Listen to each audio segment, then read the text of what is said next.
Hello and welcome to Casting Roles, a persistent D&D campaign played by a bunch of theater nerds. Thank you for joining us. If you're enjoying the show, please don't forget to like, subscribe, and follow. And if you would like to find us on social media, you can find us on Twitter at Casting Roles and on Facebook at Casting Roles ILM.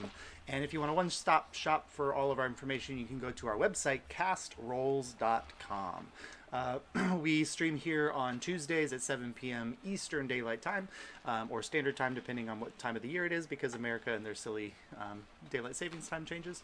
And our videos are uploaded on Friday on YouTube the same week. But with no other announcements, let's go ahead and start the show.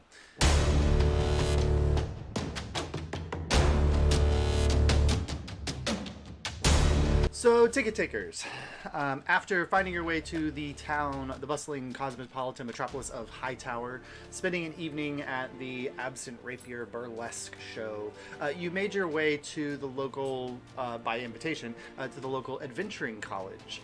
When you arrived, you discovered that the haughty Lady Kellis, who's one of the Hightower council members, one of the most powerful people in Hightower, was a little kind of miffed about the Adventuring Guild existing because apparently Roland had stolen the idea from her and had beat her to the punch of establishing the guild. And so she challenged you to a deal. If you could beat her best trained group, she would give you a visa, basically, so that you could easily fly your airship to Drakengard and Eldritch Peak. And if you lost, then she would be taking a portion of the continent for her non-official guild to do work. So, going into a battle where you were protected by these charms developed by the Archon of Mysteries, Volmir Rylus. You fought against the 4 graduating members of the Adventuring College, and a harrowing battle occurred where Saurus and Marlowe both dropped Marlowe a couple times, but you eventually... That's not brand. I think I average about once per fight.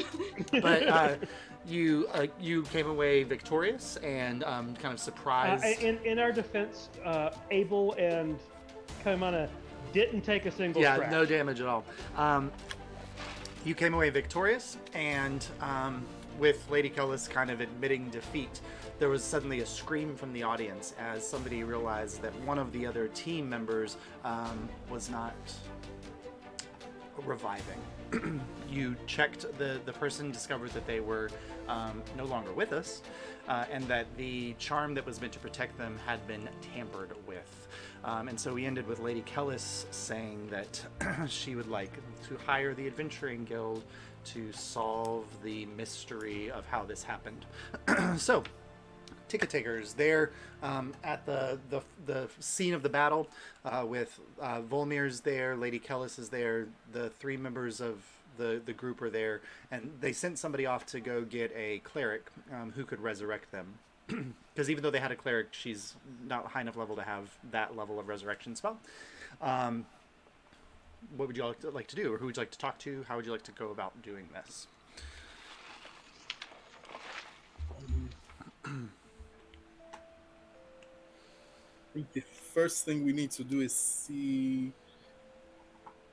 We have a list of people that would have come into contact with the amulets, right? Yeah, so last time Volmir explained, like, Samira, who's like the leader of the other team, she was responsible for that team's amulets, but the amulets are generally housed with the instructor slash like quartermaster of the Adventuring College, whose name is Draven. Is Samira here? Yeah, so they're kind of all standing around.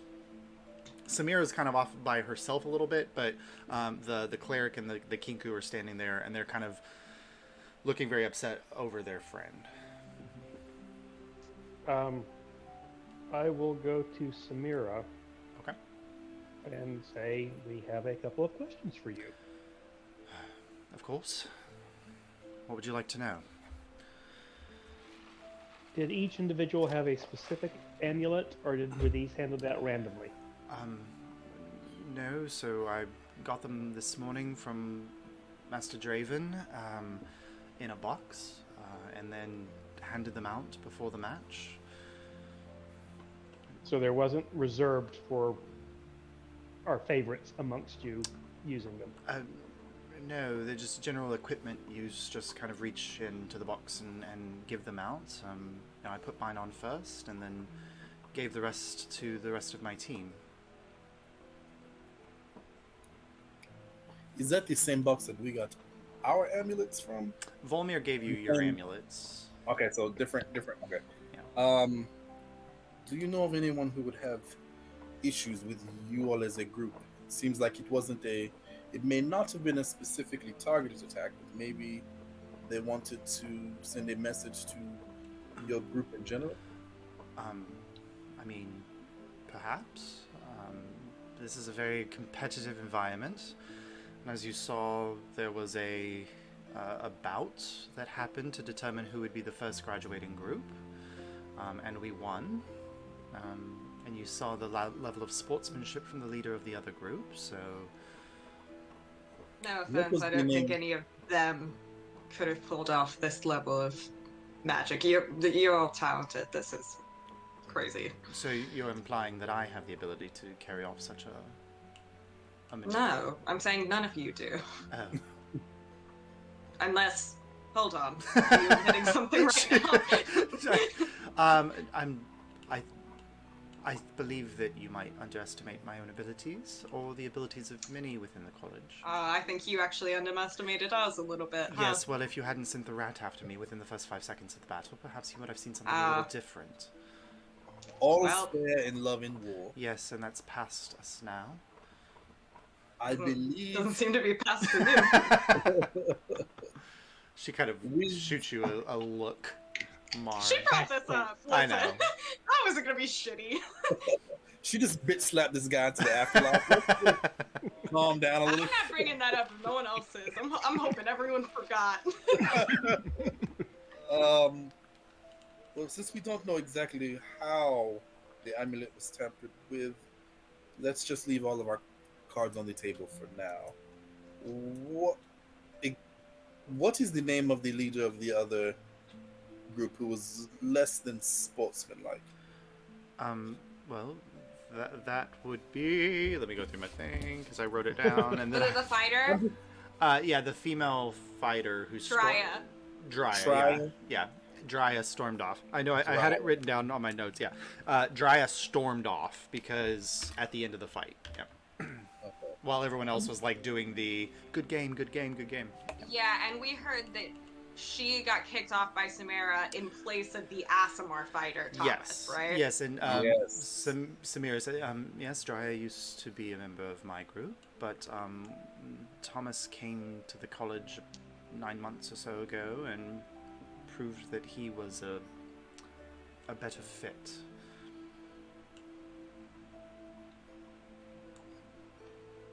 Okay. Kamana, thoughts? Well, better fit how? Stronger, more synergy between the way that he fought and the way that we fought, less confrontational. It's a fight. Perhaps, sorry, confrontational with other group members. Love Kaimar. Yeah. Drya has a tendency to allow her temper to get the best of her, and in difficult situations, solving puzzles or riddles or dealing with social interaction, she was often more of a detriment than she was a boon.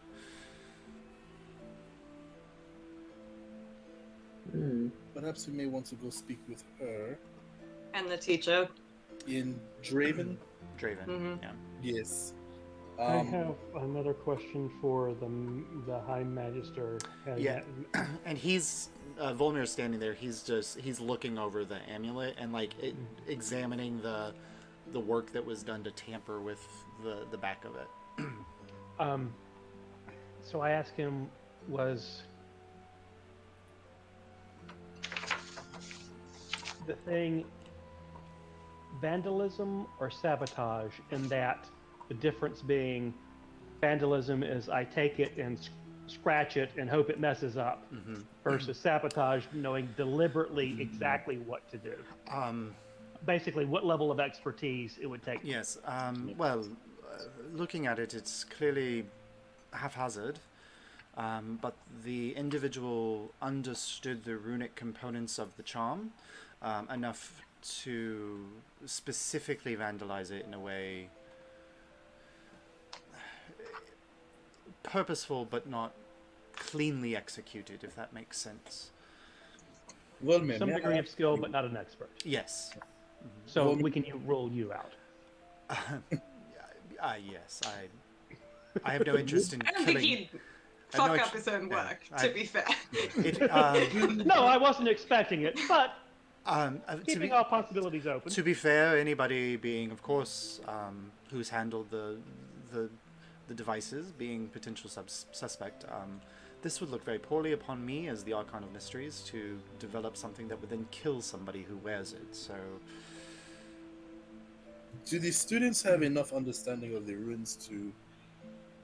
Are they taught that this equipment that is used on a regular basis, do they know the basics of how it works, what the runes mean, and it's to be frank, it's not not quite a difficult charm that's put on the magic item. There's other charms in place in this building that it's interacting with. That's the more complicated element of the magic. Like, if you took this necklace out into the world, it would not function the same way. The actual charm on the necklace, not complicated. They do teach, arcane runes here for any that are interested in magic. So I would wager that probably 50% of the population could at least read or decipher the runes. Okay. Trying to determine if it was something that was past their level of knowledge, but it looks like it could But a have badly done version could be done by a student. Yes. Probably very few students might have the ability to replicate the original charm, but disrupting the charm with the right tools, often easier to break than build something, if that makes sense. makes perfect sense. It is also, it's Quicksilver, if that helps you at all. Again, Quicksilver. From the mines. I don't know the reference, but yes. My group will know. So I remember it's Quicksilver. I think we should tell everyone to stay close by. We have more questions. They should be easily accessible to us. And Lady Kellis at that point says, yes, well, the entire population has been sent back to their dormitories, or their offices, depending on student or staff. You have free reign of the building. Toby, I'll send him with you, so he can direct you to whatever locations that you need to go to, or unlock any doors that you might need access to. Thank you. We appreciate it. And Maybe we should track down Mr. Draven and see what he has to say about keeping these amulets. Yeah, and Volmir says, do you mind if I tag along? I would much like to see his face when he speaks. We can change our spells around according to these, right? Yeah, as long as you're wearing the amulet it'll take 10 minutes, but you can. Yeah. I am going to do that in Okay. order to better examine the area, maybe. Yes. I think Gar can do that. I don't remember if I said it or not. I'm not a werewolf anymore. I would have stopped being a werewolf as soon as that fight would ended, but especially when a kid died. It only lasts for a minute, right? Oh no, it lasts for an hour. Oh, is it an Got hour? it. That's right. Yeah. Yeah. So okay, yeah. So you that's fine. You dropped at the end of the fight. You dropped your form. That's all good. I can't remember. Did we establish that the spell slots we used are used, right? They're used until like you have to activate like a long rest using the thing. Technically, you're doing that now. If you're taking the 10 minutes to rearrange your spells. Yeah, okay, that's what I'm doing now. Mm-hmm. I'm going to do guidance. I'm on an extreme close-up.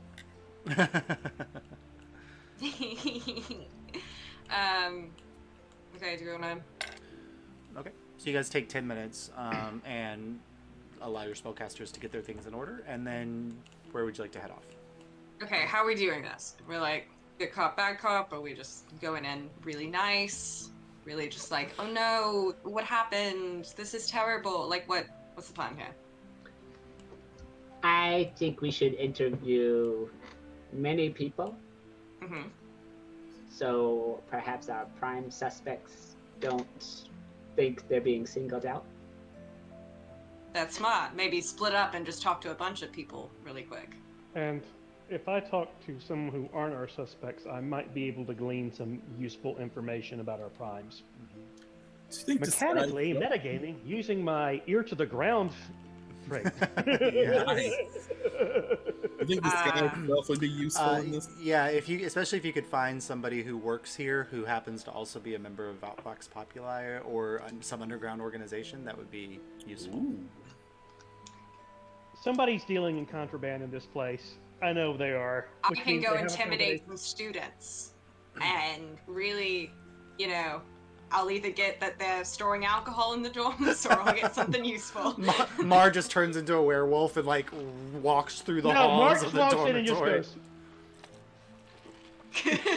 Mark walks in and is like, okay, that's a Talk. bong, that's a bong, you use that as a bong. Harry, did you put your name in the goblet of fire? He said He calmly. said calmly.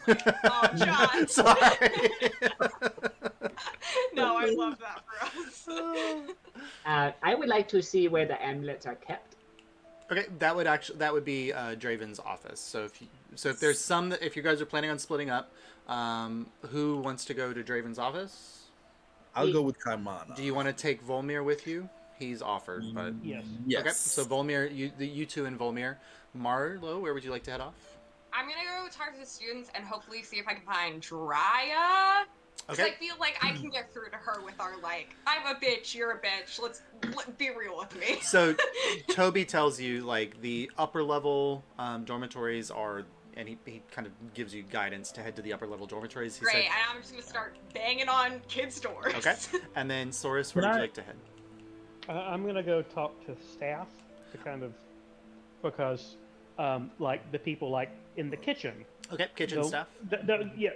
Or the ones who tend the horses, who basically the worker bees. Okay, yeah, and Because it's like who's pissed at this group, who's that. Like I said, and using my ear to the ground. good. And so Toby kind of says, well, the best place to probably start would be the kitchen. Most of the staff would be there now preparing for the afternoon meal. So, and he kind of tells you which way to head to find the kitchen. All right, cool. So let's start with our Draven crew. So you walk back up to the classroom that you've already been in, and at the front of the classroom, kind of sitting behind his lectern, taking notes or writing, you see Draven, the older, violet-clad wizard fella. And he kind of looks up and he says, "Hi, Master Volmir. It's lovely to have you back in my classroom again. What can I do for you all?" We are here as part of a investigation. Oh yes, the A dreadful matter. serious investigation.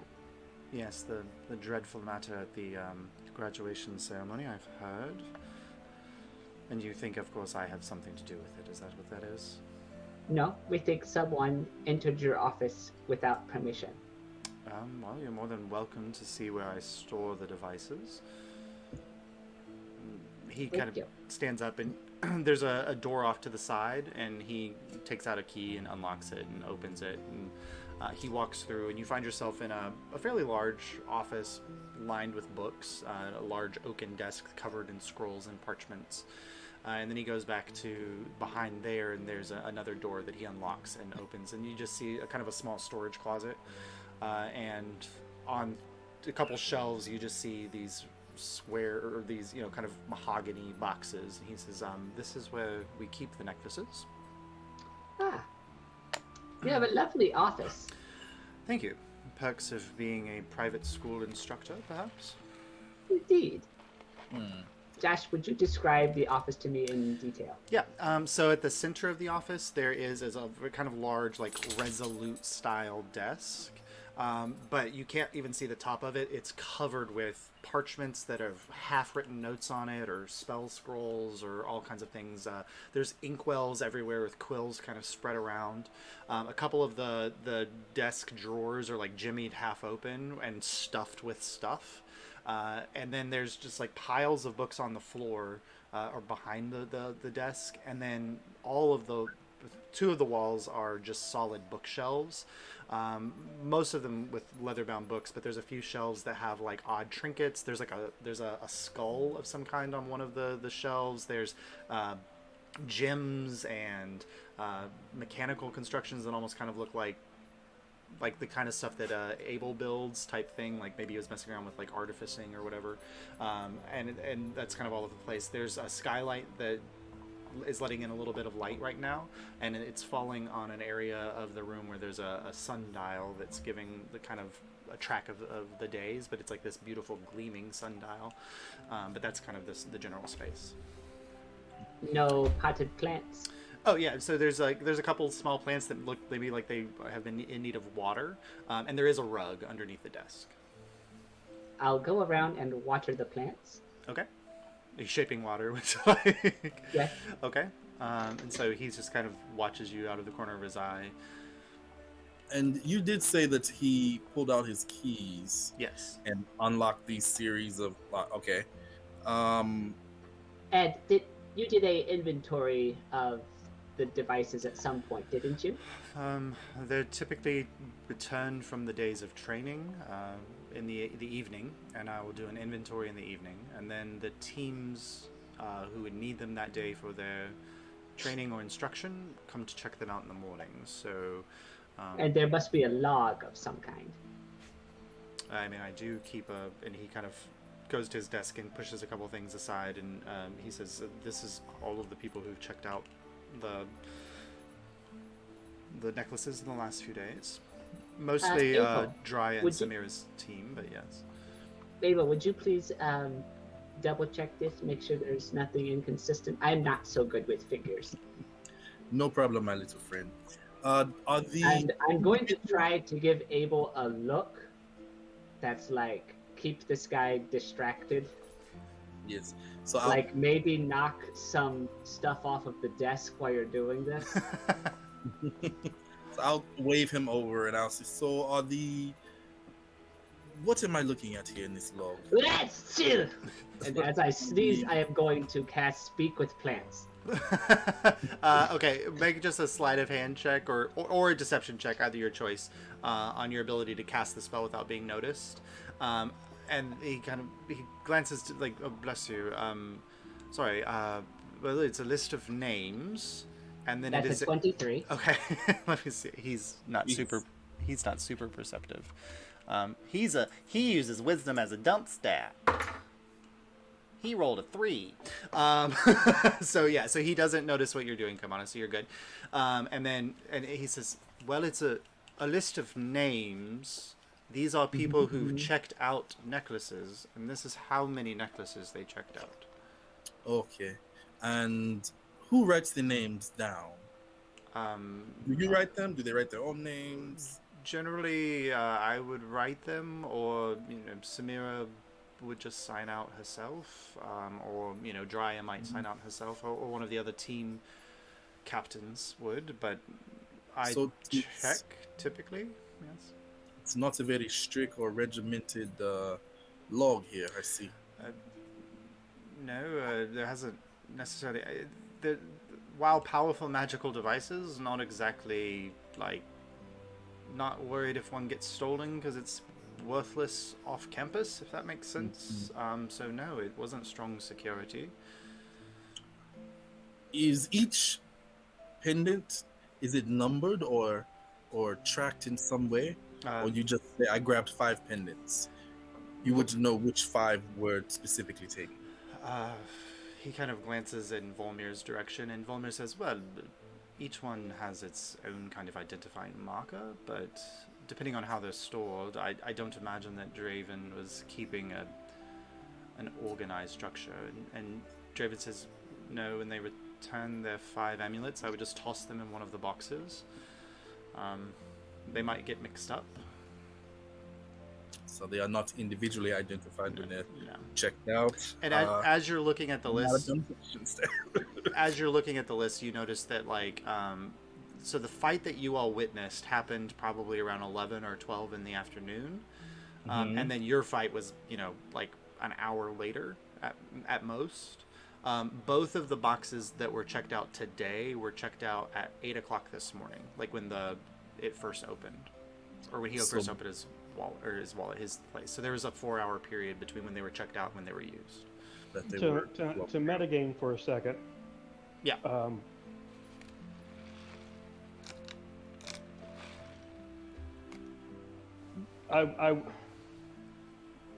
I wish I had thought of this earlier, but basically, were Samara and them using the same?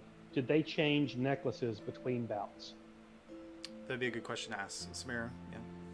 We can say that you asked them. That'd be fine. Or we can ask. They would have said that. Like Samira would say, we put our necklaces on this maybe 30 minutes or so before the first fight, and we wore the same necklaces for the second fight. So when they put on their necklace, the necklace that Thomas was wearing was the necklace that he was wearing today. Yeah. So it wasn't necessarily targeted against our fight. It was whenever it happened. Yes, and from the first fight, Thomas did not go down in the first fight. The only member of Samira's team who got knocked out was the cleric. We've gathered all the necklaces at this point, right? I'm assuming with Kaimana or Volmir's and Kaimana have taken the necklaces that they were wearing. But Volmir has the one that Thomas was wearing. Samira, they were still wearing their necklaces when they left. Because I don't think we checked to see if any of the other necklaces. Well, no. You checked all the necklaces. Thomas's was the only one that had been messed with. All right. Okay. I couldn't remember. Okay, so I distraction, and I'm also looking at the log to see Okay. All right, Kaimana. So what do you want to know from these plans? I want to ask them if they're all right. Which plant are you asking? There's a spider plant, and then there's a daylily. Which one looks smarter? Roll an insight check.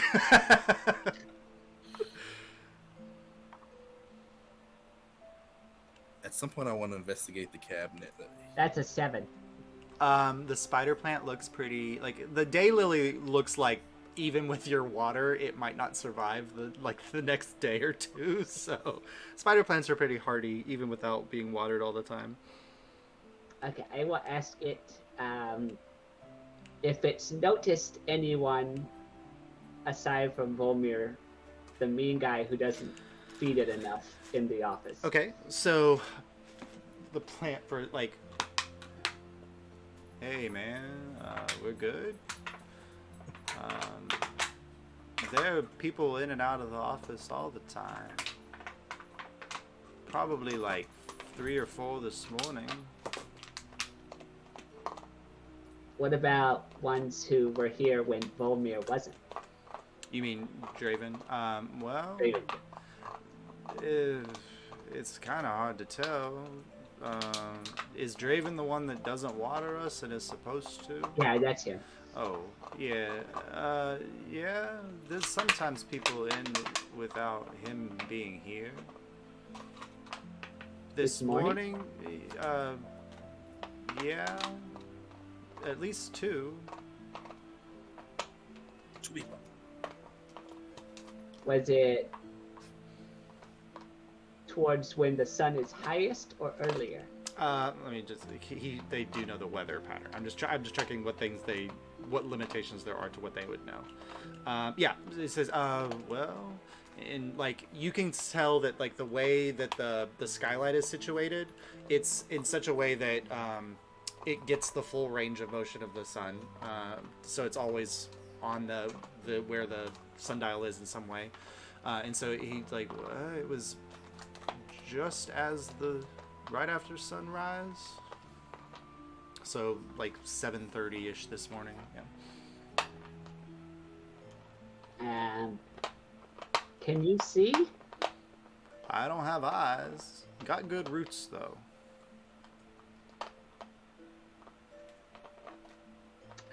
Do you know? What can you tell me about that person who was here? Well, there were a couple. One was really light-footed, didn't shake the plants around much. The other was a little bit harder-footed. Well, actually, there might have been three, because then there was somebody who they walked around a lot, and everything kind of shook a little bit. Oh, tell me about that one. Heavy-footed. Didn't give me any water. But I'm seeing a lot of red flags. Not trustworthy, that's for sure. But thank you for the water. This will keep me going for, a little while. You want any more?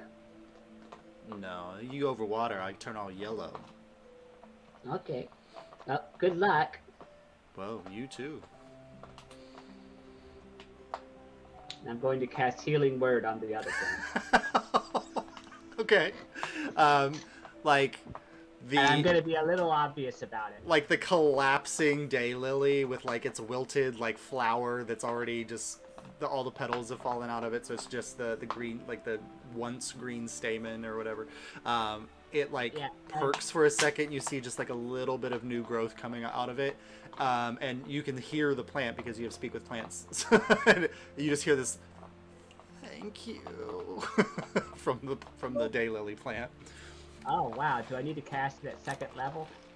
No, you're good. I don't think plants have more than 4 hit points. No.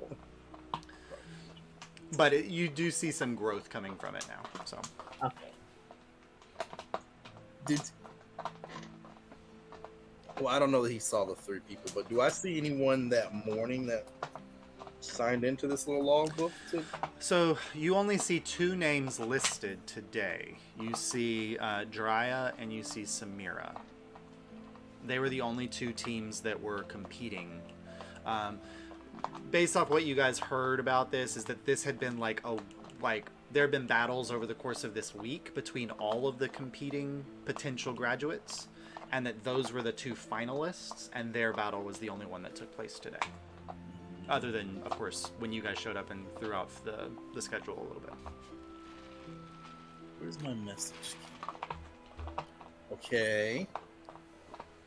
I'm going to ask Draven, does anyone else have keys to this cabinet where the amulets are kept, or are your keys the only set of keys?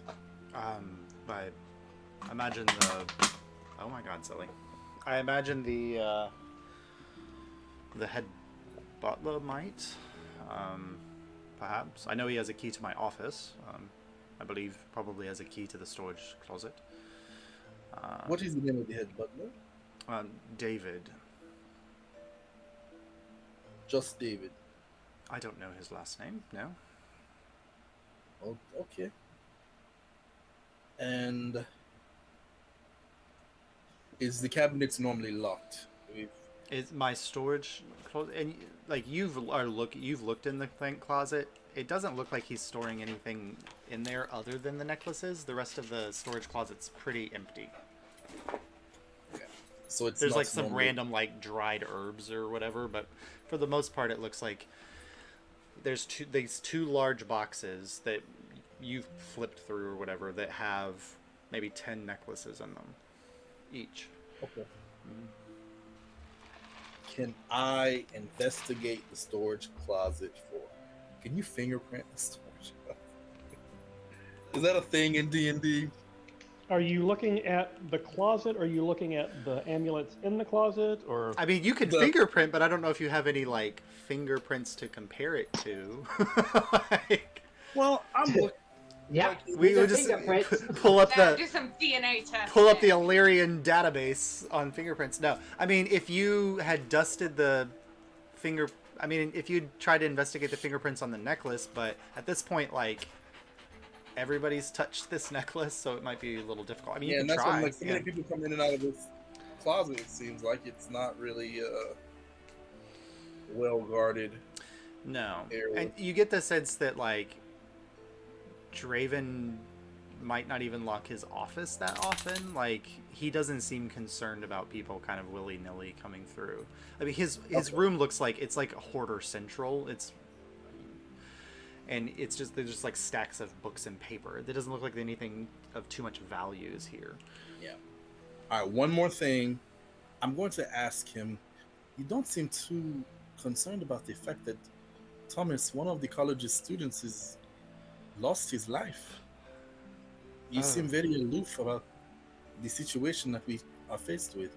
Oh, I apologize. I thought that somebody had gone to get a cleric to remedy the situation. Yes. And can I do an insight check on him? Sure. I want to see. Yep. Was he surprised or shocked or? Oh man, let's cross our fingers on this one. Or concerned at all that this is no. It's a 6. Difficult to tell. He's a very dry individual, so it's kind of hard to read his emotions. Mm-hmm. Okay. All right. Come on, anything else? I almost want to take this lily out of here. Do you say that out loud? No, Okay. I'll be back for you. Oh. Thank you. Daylilies are my favorite plant, so you can rescue the daylily. That would be fine. That's happening. Yeah. All right. Night mission. Yeah. And Draven, like this whole time, Draven's just been like looking around his desk and like grabbing a random paper and like writing notes, like completing notes that he started months ago. You have no idea. He's just like writing stuff. Huh. Okay. Am I close enough to send a message spell? To whom? To Source and Marlowe? You know the general direction that they went into, so you can try. You don't know how far away they are. Let's Okay. just wait. Because you have to point in the direction that you think that they are. On a message spell or a sending spell? He doesn't have Message. sending, yeah. I have sending stones. But I have sending spell. It's fine. We'll wait till later on to. Okay. All right. So all of our notes. if you, I mean, of course, like, and you guys can think about where you might want to go next. You do have Volmir as an access. He can kind of give you advice or things as well. He doesn't know the school 100%, but he knows it well enough to kind of guide you to people. But let's cut to Marlowe. You find yourself in the dormitories, which are like if you've ever seen when a movie about college is trying to show like what the real dorm experience is like, but it's obviously not the real dorm experience because it's like this super nice like wood paneling and like wood doors and stuff like that. That's this type of dormitory. And there's a couple doors that are like open so that people can like look across the hallways at each other. And as you're going through, you see like Is this what school is like? Yeah, apparently. That's Crazy. And you see like the couple rooms that are open, you see that all the rooms are roughly the same. They have 2 beds, a simple desk, and kind of a bright open window, which is weird because like you could swear that the left-hand wall would be not an outdoor facing wall, but they all have windows, so you get the sense that maybe there's some magic in the construction of the building as well. But you're here, and there's people kind of milling around. Everyone's in their rooms because they're supposed to be, but there's like that's like the stay in your room and you're like in the doorway type thing. There's some of that going on. Yeah. All right, follow the rules. Get in your rooms. Oh wow, the new RA is huge. And then like there's a couple people like you hear like whispering like, wait, is she the one that like yeah like, I think she did like, oh my god like you It's here saw her. for the rest of us. She was she a werewolf like, and they're like you kind of hear whispering. I'm a werewolf. I can hear you. And they like there's the couple that were like kind of talking like their doors close enough to each other they were kind of leaning out and talking to each other like disappear into their rooms really quickly. Oh no, they're getting interrogated first. No. Okay, so you go to their door and like in Yeah. one room it's like there's a young human male like attempting to grow a goatee, but it's like 7 hairs, right? Kind of this foppish blonde hair and green eyes, and he's like hiding in the back of the room. And then like his roommate is this kind of tall, carries herself really well, like human female, darker skin tone, short cropped hair, and she's just kind of sitting on her bed reading. And she kind of looks up and sees you and she says, oh, you're the one that's causing such an uproar around the campus, aren't you? Not me personally. No. Well, it's not what I heard, but welcome. What can we do for you? Why are you in the dormitories? I'm here on behalf of the Adventurers Guild, on behalf of Lady Kellis, trying to figure out what is going on and why Thomas is hopefully temporarily dead. Oh, they haven't resurrected him yet then. Not that I saw, hopefully. That's unfortunate. Is it unfortunate? Insight check. Okay. Random student. This is stupid. This is stupid high for what I'm doing. 24. I mean, This is a waste of a roll. like, you get the sense that, like, I mean, like, she cares in the sense that, like, ooh, a classmate is hurt, but, like, not in a way that's, like, I'm personally connected to this story in any kind of way. Okay. She Okay. might change her profile picture later. Yeah, she'll put, like, she'll get, like, one of those frames on Facebook that's, like, hashtag for Thomas. Yeah. But that's about as far as I it goes. didn't know yeah. Thomas that well, but he inspired me so Yeah. much. She'll go to the vigil with a candle, but then like later on, like go to the party and get shit faced, and like no one will like remember it the next morning. She'll take a selfie at the vigil. Yeah. All right. Do any of you see anything? Anything you want to report? Yeah, if you tattle on another student, I'm not gonna tell. The little like mousy guy in the room, like he's like, yeah, I saw you beat the shit out of him. Okay, well, he died from the amulet, so I don't know what you want me to tell you. Okay. I mean, Did if you I say leave- so. I'm sorry, do you want to get backhanded to death too? Is that what we're doing right now? He like Okay. he goes behind his desk a little bit, like to put the desk With between Marlo. the desk Yeah, between you and him. It's like, Don't man, talk shit with the werewolf, okay? and he kind of looks at she's just like, a life lesson. is she serious? Is she crazy? And the girl like flips the page in her book and she's just like, I wouldn't mess with her. Thank you. Good talking to you. I'm gonna go find Jiraiya. I hate these children. Okay. Do you just like go out in the hallway and just start yelling Drya? Like what are you No, doing? I'm gonna like start passing by doors and just Mhm. like looking in and just trying to get a read on any kids. Like look like I'm looking maybe for someone, but I'm just checking it. Maybe I'll say a couple of words to kids here and there, but I'm really just looking for Dry at this Okay, point. there's a few doors that are closed, but of the like as you're scanning through, go ahead and make an investigation check, just in the sense of the brief moment that you saw Drya, can you immediately pull up and recognize if you see her in the hallway now? Let me figure out what the fuck I just rolled here.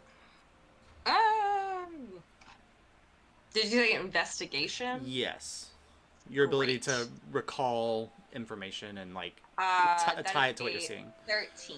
Okay, so kind of glancing around, you don't immediately see anybody in any of the open rooms on this dormitory hallway who remind you of Drya. There are plenty of people, like, you walk by a room where there's, like, the guy in the dorm room who, like, I just got out of the shower, so I'm standing here with my shirt off. Like, that guy's standing there and he's like, Do you just do that all day? Put a shirt on. What are you doing? Why? Oh, gross. I leave. I mean, I could help you out if you need some help. No. I shut his door. As you shut the door, he's just going, I don't have a roommate. And like, you shut the door. Like, No. And then Road. there's Oh my gosh. finally, like, after you like storm up and down the hallway a few times, or like saying random things to somebody, finally like Yeah. somebody like this short looks maybe halfling or gnomish female kind of sticks her head out and she goes, psst, psst, hey, What? who are you looking for? Who says I'm looking for anyone? I mean, you're I don't mean to say anything, but you're kind of aggressively storming up and down the hallway. Like, I can help you out. You're kind of scaring people. All right, what's your name? Like, I'm Zor. Zor? Yeah, Zor, like Alright. a Z. Zor. Okay. Sorry. Yeah. Zor. Well, it's nice to meet you. I'm Ma. Hi, Mar. Nice to meet you. Great. Where's Drya? Oh, Dryad, she's like, so she's down the next to last room on the right. She usually Okay. locks her door though, because she doesn't like people. I relate. Well, this has been a great conversation. You've been a great help, and I will be talking very highly of you to Lady Kellis. Goodbye. Okay, thanks, bye. She just like goes back in the room. I'm Yeah. about to go tell Lady Kellis that all of her kids are awful. She should get rid of all of them except Zor. Zor, yeah. Great. Cool. So I will go up to Drya's door and just do a knock. Okay. From inside, you just hear, "Who is it?"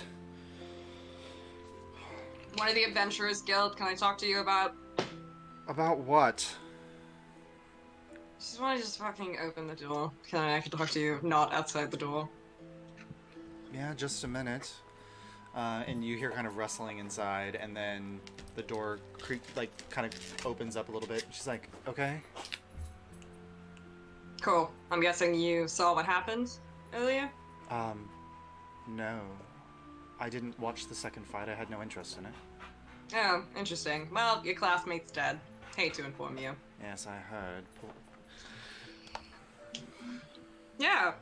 I, actually was informed that, Thomas was the one who replaced you on that team. Oh, is that how the story's going now? Is that what Samir's telling people? That Thomas No. replaced me?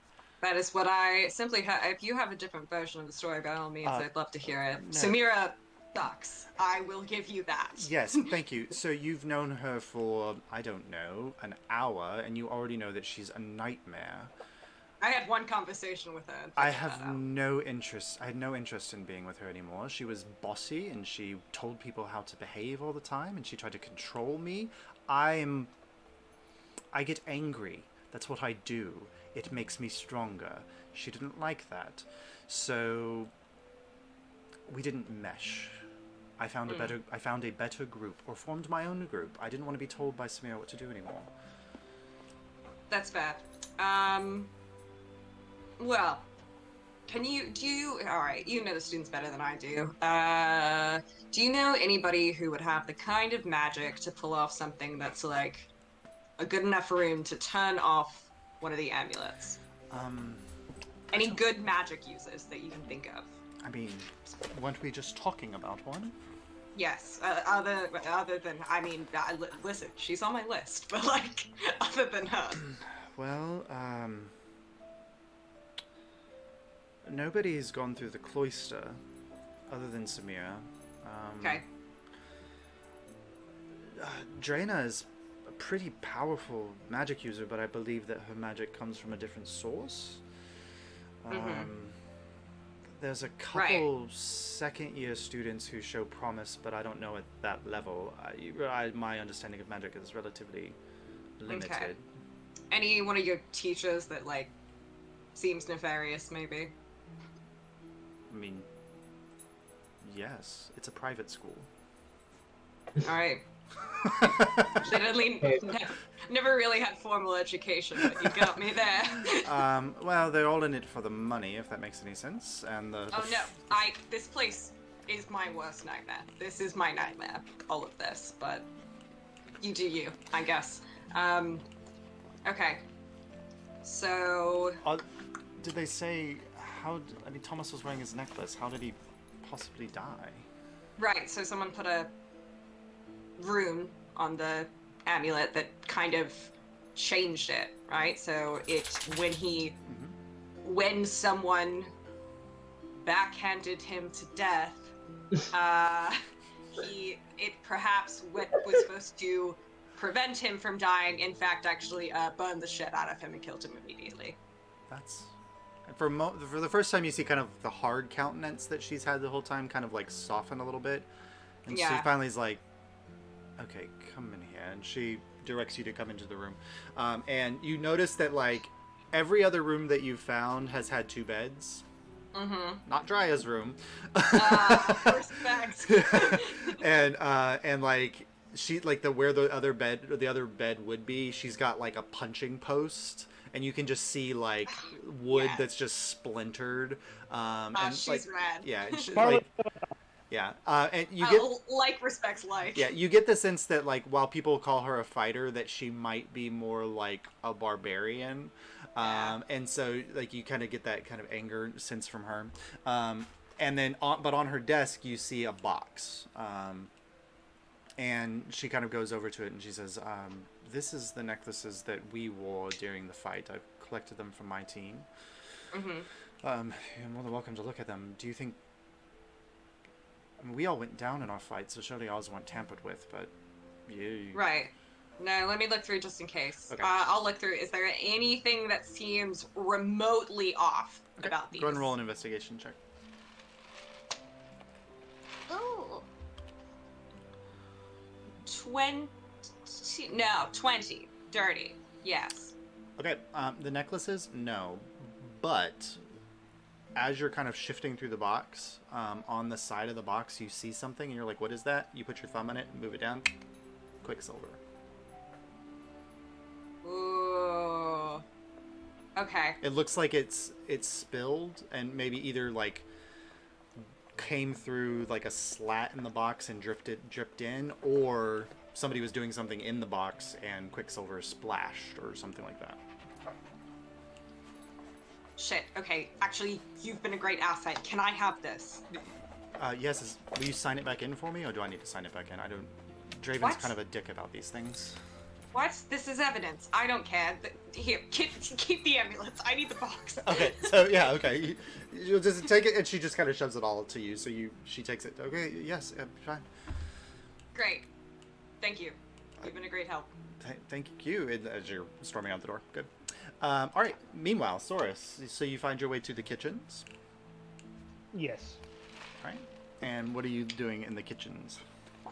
I'm going to talk to the staff. Okay.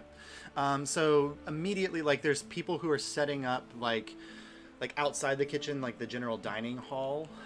There's large, like 12-seater wooden tables, and they're like throwing tablecloths over them, setting them with table settings and things.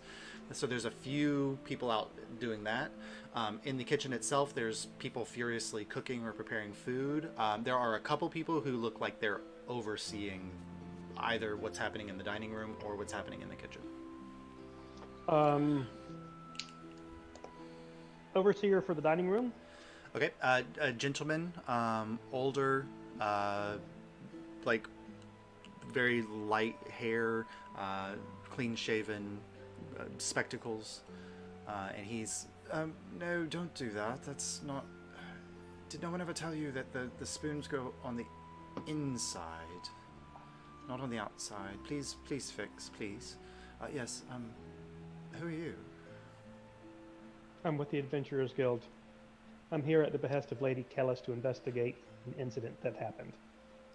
Oh. As no doubt you have heard already, there was an unfortunate incident in the last tournament bout, which resulted in the death of a student. I heard some of that, but you are here on the behest of Lady Kellis. That is all that I need to know that I should pay some attention to you. My name is David. I'm the head butler here. Thank you, David. I'm trying to find out who... Rob's brain's not fully functioning, so rather than roleplay this, basically trying to find out who would have it in for the group that won. Whether it be faculty, staff, students, and if he doesn't know, who might know, for example, like who served them on a regular basis. Well, looking for rumors. I've seen. I mean, he kind of talks. He's like he's seen like their interactions with other people, getting the sense that like some of the members of that group are really well liked. Other members kind of kept to themselves and like lorded over their position as like the best people in the school, and so probably any number of potential enemies. What was the interaction between members on the team? Well, they generally seem to get along.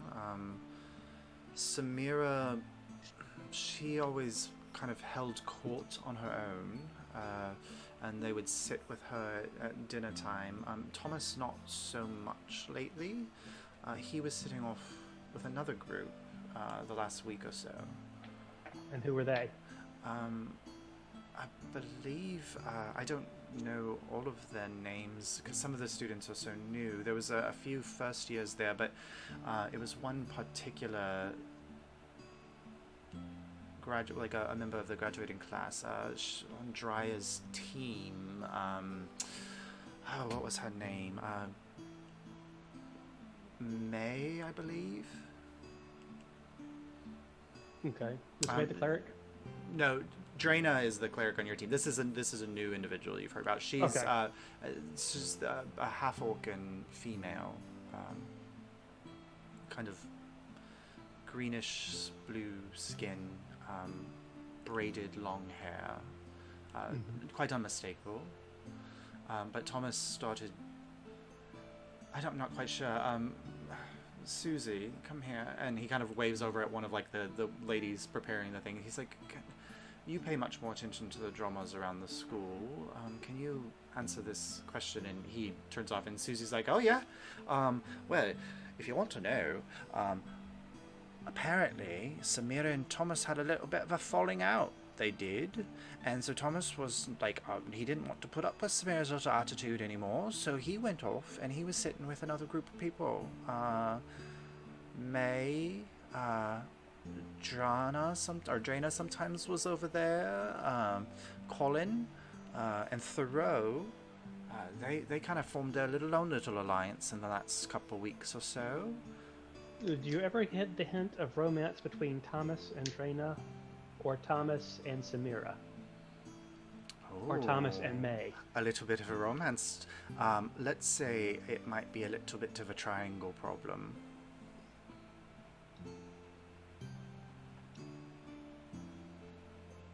Thank you. A squared plus B squared equals C squared. The Pythagorean theorem of death. Yeah. And she's like, she like in the way that a gossiping person will, she spills a bunch more information that it seemed that like Thomas used to was glommed on to Samira when he first came to the school and seemed like super impressed by her, and like when she asked him to join the team it was like this big thing, and that they were like almost inseparable from one another, but then as the rift between Samira and Drya got bigger and bigger and bigger, and Samira felt more isolated, then like Samira got madder and angrier, and that has driven Thomas away. This is the woman's kind of interpretation of the events that she saw happening at dinner time. So that which is what we wanted to know. Yep. The group that he was hanging out with, what were their skills? So Drya, she's a big old fighter. May, I don't quite know, but she can cast a little magic, but she's not like a cleric. She's not a religious person. I don't see her studying books very often, so I don't know if she's a mage or a wizard. Thoreau, he likes to sing. I don't know how he fights like that, but he does like to sing. And then that's pretty much it. Thank you. Mm-hmm. So you get the sense from what she's saying, like a bard, Yeah. a barbarian of some kind, and then it's hard to pin down what exactly May is. Sorcerer, wizard, warlock, Something that can cast magic. But not a wizard, because she doesn't study. Like, she doesn't carry a book with her. So you know that like wizards tend to have a spell book with them. Yeah. Yeah. So a glass cannon of some kind, Yeah. but not a thief. Not a thief. No. Okay. All right. I will continue asking around. If anybody else has particular disregard for Samira's group. Mm-hmm. Do you use any of the code words that you know that people might Oh, yeah. recognize? Okay. Go ahead and roll just a general investigation check with advantage, because this will use your ear to the ground trait. Investigation is 0 bonus. So But the advantage. I rolled a 6 and an 8. So this looks like as good as I'm getting. Okay. Yeah, like there's a couple, like there's one person that you kind of say one of the way that code words work for Rift people who know Rifts. It's like standard phrases that people would say that you could work into a regular conversation, but it's like the fact that this phrase appeared is like a cue. There's one person that when you're talking to them, they kind of perk at what you say, but they don't reveal themselves as being knowledgeable of anything that you can think of. Yeah. So you get it like you get it. Cockney rhyming slang. Yeah, you get a hit on the code, but they're not able to offer you any of the information that you're looking for. Gotcha. Yeah. Mm-hmm. All right. Okay. I will head back to meet the others. Okay, so you head back towards the central area. Other groups? Come on, Asaurus. I would like to go back to the arena. Okay, so you get back there probably around the same time that Saurus would. So you come down the steps and you get there walking out into the sandy pit while Saurus is walking out from where the kitchens are. Get anything? I fill her in on the scuttlebutt. Okay. So asking if you talk to any of those people besides Drya. Or I talk to a bunch of really annoying kids. But I can find this, and I hold up the box.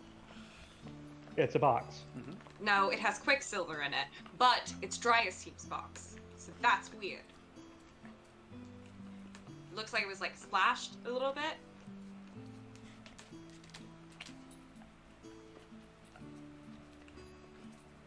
Okay, I have questions about I have getting questions the about it boxes. too. I want to see Amira's team's box first to see if I'm right about something. Didn't we already already investigate that box? No, you investigated the storage box. So there were 2 boxes in storage that each had like 10 necklaces in it. Then Drya had a box, and you're not there to know, but once you'll see it, they're smaller boxes. These are like transporting boxes, not storage boxes. And so like the Drya has a box, and then you assume that Samira has one too. Yep, so we need to get to Samira's box, and I also want to see the boxes in the storage room to see if any of them might have also been sabotaged. Okay. Mm-hmm. So If this is targeted or random. the two of you are Right. there, and Samira and Set, or you guys didn't know, the little Kinku's name is Set. Samira, Set, and Drya they're still there. And as you're kind of waiting for a moment, a figure walks through one of the main gates going into the Colosseum area.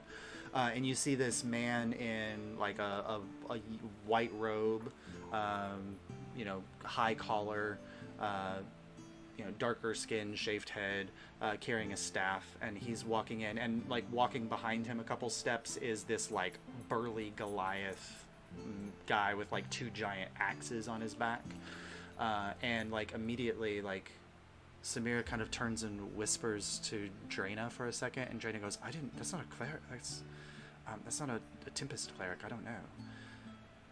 And they're walking in the general direction of you all.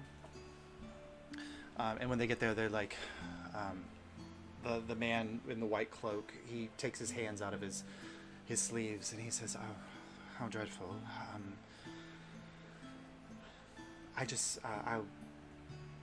I'll go through the process. Is Lady Kellis around? And Samira kind of looks up, and Lady Kellis was up on like the second rafter talking to somebody, and when she sees this, she flies down. She's like, oh, I had no idea that they would send you. That's quite impressive, I suppose. Thank you so much for coming. And the man goes, that is my duty, of course. Please allow me the time to set up the ritual. And he goes to the body, and you see him he starts tracing lines around the body and then connecting them in geometric patterns. And then like the moment he completes them, the lines start to glow with this like white bright light. And then this beam shoots down, connects with the emblem that he drew, and you kind of hear this like tinkling sound as the light kind of descends, fills the body, and then Thomas breathes. Lady Kellis goes, Lightbringer, thank you so much for coming. You two, Abel and Marlo, you'd immediately know a Lightbringer, the highest ranking cleric in the way of the white. Is there only one, or is it like a level? There are 9 major Lightbringers in the world, and they live in the towers that keep the Veil at bay. They're the ones who power the towers, and so those would be like the primes.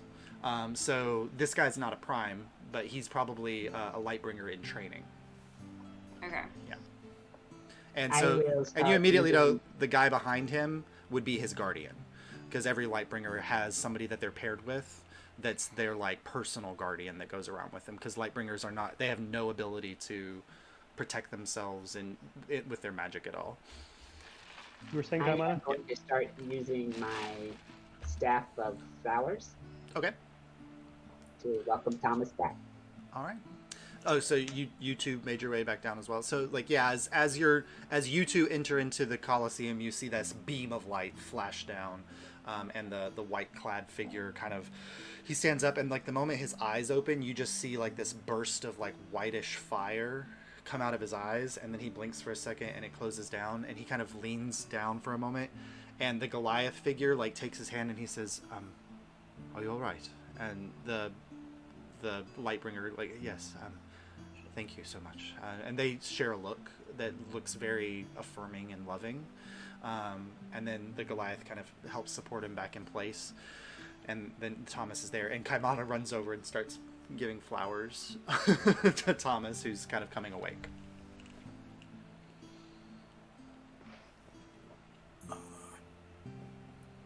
So we're back by now. Yeah, so you guys are all now there. So you've got Samira, Set, the Kinku, who I'm sure interrogating him would be really a useful amount of time that you can spend. Drana, the cleric, and now Thomas is awake, and then Lady Kellis is here as well, and then Volmir would be back with you all as well.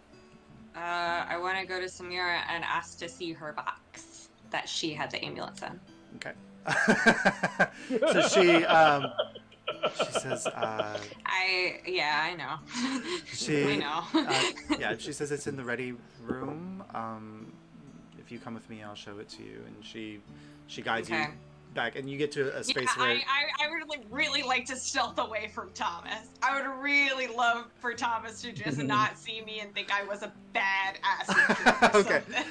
Roll a stealth check. Maybe he only recognizes you in werewolf form. He only saw you in werewolf form. That's true. Like a 24 on all my useless rolls today. There you go. Okay, so you get the feeling that he has no idea that you were there. That's good. So she takes you back to like the ready room, which is like a small lounge that's connected to the Colosseum area.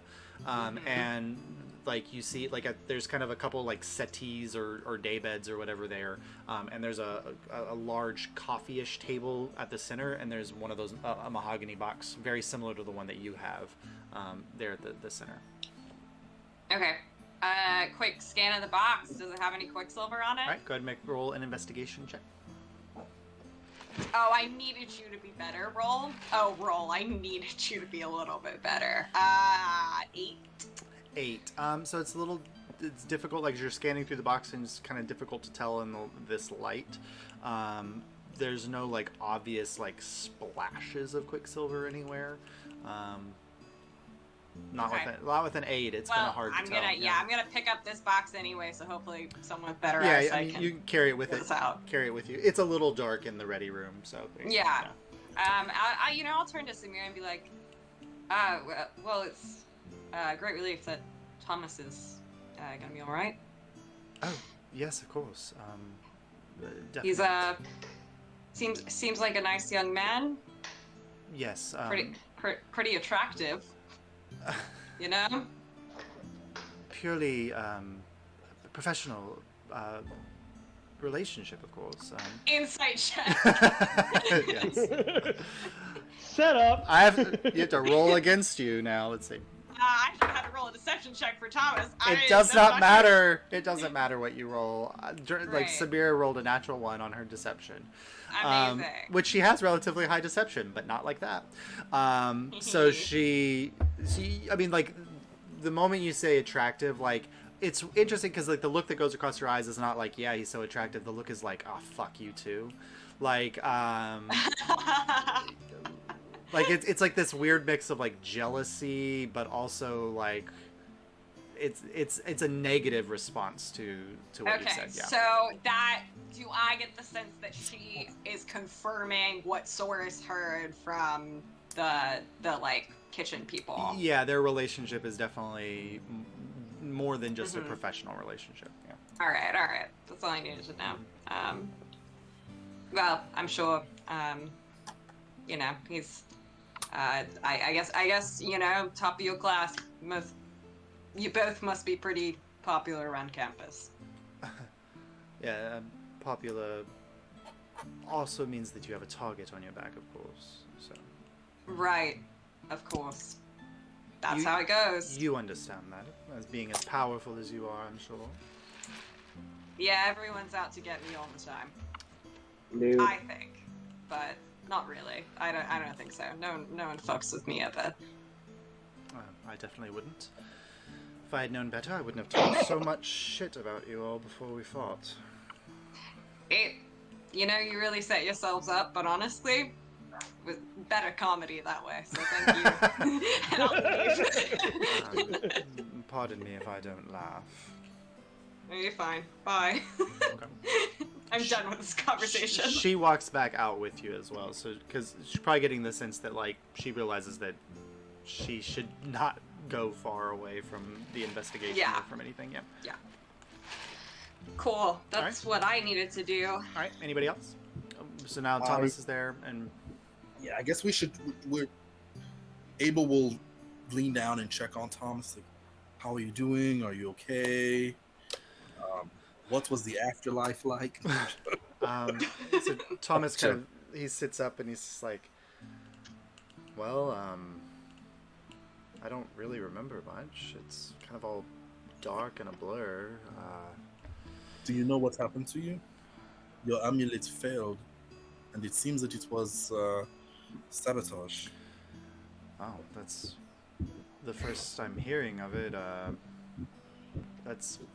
After the fight, I felt like this intense pain, and I thought it was just, I don't know, really, and then I went dark. And he kind of reaches up and realizes like he's not wearing the amulet, but he can like feel like the wound on his skin from where the amulet seared him. And he kind of like gingerly touches it. He's like, ah. Can I investigate his? Did I already look at his? I don't remember what we did last game. You investigated the amulet? Like you didn't? I want to investigate his wound. I didn't know it had seared him. Roll a medicine check. Yeah, like, because all the, like, when the fight was over, all of the energy of the necklace kind of, like, dissipated out of the necklace. And what it looked like with him was that instead of dissipating outwards, it forced that energy inwards. Okay. 17. Yeah, so I mean, it looks kind. I mean, it's pretty gnarly, like singed around the edges, like this kind of like open sore that's kind of just right in the center of his chest where the amulet was resting. And the resurrection Looks like magic he's in is a lot not of pain. No, I mean, like he resurrected with like 1 hit point or whatever. Okay, all right, Yeah. that's fine. Which would be normal, right? It's not like it was resistant to being healed. No, he like needs to be healed. Yeah. Okay. So we got that. I am really curious about this Quicksilver. I'll ask him, when you were given your amulets, did you just pick them up randomly, or did someone purposefully give you that specific amulet? I mean, Samira hands out our amulets, and Samira kind of goes, "Yes, and I just gave you one out of the box." Okay. I am. Insight check. Go ahead, roll an insight check. Nat 20. She did not just give him one out of the box. Oh, all right. No. All right. I'm gonna. What am I gonna do with that piece of information? Oh boy. I want to. Do I want to cause a scene? I'll ruminate on the Ronnie. Do what you want to do. I gotta ruminate. I gotta marinate. I gotta real marinate. time being like, oh jeez, what do I do? Yeah. Everyone is around us, right? Like Volmir and Lady Kellis is here now too. Like literally, and also the Lightbringer and his guardian. Like there's like a cluster of people right now around Thomas. And immediately Abel's like, let me ask you some questions. Heck yeah, man. Yeah. Solving this murder, dude. Mm-hmm. I want to ask the group, who in the school works with Quicksilver? Is that a normal material to work with in your school? Is there a specific person that specializes in that, or would students have access to it? Lady Kellis says, well, I mean, it's a very common use in magical properties. I imagine. Is anyone in your school known for working with Quicksilver? I mean, Samira would use it for probably spell components. Any of Can I our start sidling up to the Lightbringer real quick? yeah, May she says, I imagine some of our higher level spell users, May, Jaina, I don't know, and Jaina goes, no, it's not something that I've worked with. And so Lady Kellis says, any of the ones that would be taking Draven's higher level spell classes would probably use it, yes. Okay. And So Volmir says, if you know enough about Alyrian magic culture, Quicksilver is a very common component. We use it to power most of our magical technology. So if they've gone through the training of the cloister, or they're learning from any kind of references the fact that this school, a lot of the teachers here are Violet Cloister members as well, then they would be taught how to use Quicksilver. Okay. It's not like Noavian culture that uses other tools. All right. Are there? Nope. Okay. All right. Anybody else? Kamanasaurus questions, or anything particular you want to look for? I'm just taking it all in. Do you want to roll like an insight check to get the crowd's kind of general? Yeah. Yeah. Okay, go ahead and do that, Kamana, because you're watching. Them. Oh, I will have passed off the 2 boxes to, I guess, the others. Yeah, like Okay. Saurus. And be like, I couldn't see anything on there, but if you wanna, Yeah, Source, look it up. you want to look over the boxes? Go That's ahead. an With 18. my one good eye. Yeah, roll an investigation check, Source. 18. Can I roll insight too? To Yeah, you go ahead. Right. Nat All the- 20. oh, Yes! it's Which destiny. is as high as I get because I have no bonus in that Yeah. whatsoever. Yeah, and Nice. Abel, you have been focusing on Thomas, so any insight check that you do will be really focused on him. well, when I like ask the question in general to the group. Okay, yeah, you can do that. It's fine. I want to see if any people like react or whatever. I only rolled a 12 though. So. Okay, Kaimana, for your insight for the group, you get the sense immediately that like there are several people who are uncomfortable with the situation. It's hard to tell what's causing their discomfort, but Samira is clearly unsettled. Thomas is just coming back. He seems like haggard and beaten in a way that's like you saw him fighting. You saw the level of vigor and life that he had, and he doesn't have a lot of that at the moment. And then Lady Kellis seems really unsettled by this, and she's not hiding it very well. Yeah, Thomas is excusable. Yeah. I saw that slap he took. Yeah, but Kellis and Samira are kind of super uncomfortable with the situation. Source, natural 20 on the box. So you discover there's a box that has 4 necklaces in it, and you assume that that's Drya's box. And you see like there's a splatter of quicksilver on the side. And the tops of the box, it's just kind of general slatted box, and it's wood slats. When you're investigating Samira's box, there's no necklaces or anything inside. You're kind of looking at it, and you realize, like, with the way the light hits, in the bottom of the box, between 2 slats, there's a drip of quicksilver. Mm-hmm. And when you flip the box over, you can see where it's kind of pulled a little bit on the bottom, and then it seems to have also dripped down. These 2 boxes were probably stacked on top of each other. Okay. So the quicksilver seems to have dripped out of one box into the other. Okay.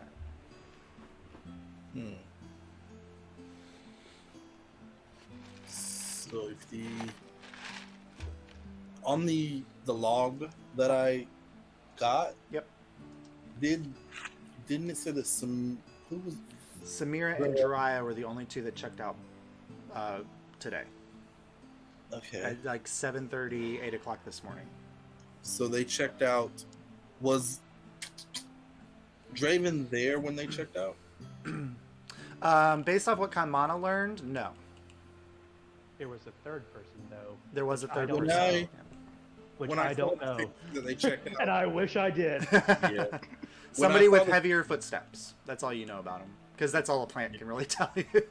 When I saw that they were checked out, did they look like different signatures or like? Compared to the other times that Samira and Jiraiya have checked out, it looked like the same signature. Like, it looked like Jiraiya had signed her signature the same way she had before, and that Samira had signed the same way she had before. The quicksilver was put on the necklace or what have you, and it was in that top box. Like, why would they be stacked to where it would leak through to the second box if they each checked out their separate boxes? Well, before they were basically before the boxes were Well, yeah, checked if out, it was whoever checked out the top box first Mm-hmm. is the one is involved with the quicksilver because they took a box out and then the next person came in and grabbed the next box. Yes, and Yeah. Samira... Was it done before they checked out? That is the question. Yeah. 7:30 a.m. Because that's the That's only where time the- that would have been stacked on top Yeah. of it. You know what I mean? Like, Yeah, So like- so it's yeah. Yeah. so Mar, you sidled up to the Lightbringer? I do actually. I changed my mind. I want to go over to Samira and be like, "Hey, actually thought of something else. I wanted to ask you. Can you walk with me for a second?" I roll Don't a step on persuasion check. Persuasion. She's not. I mean, you're not trying to intimidate her or anything? So I assume. I should No, have given I'm trying to be you- casual. No, it's fine. which is suspicious in its own Oh, right. I'm sorry. I rolled another nat 20. So come with me. You don't need the person to be with you. Never- She kind of looks around at like I'm not sure if I should leave the. Okay, no, okay, for just a moment. it's- That's fine. I want to talk shit about Jiraiya. Come on, walk with me. Okay.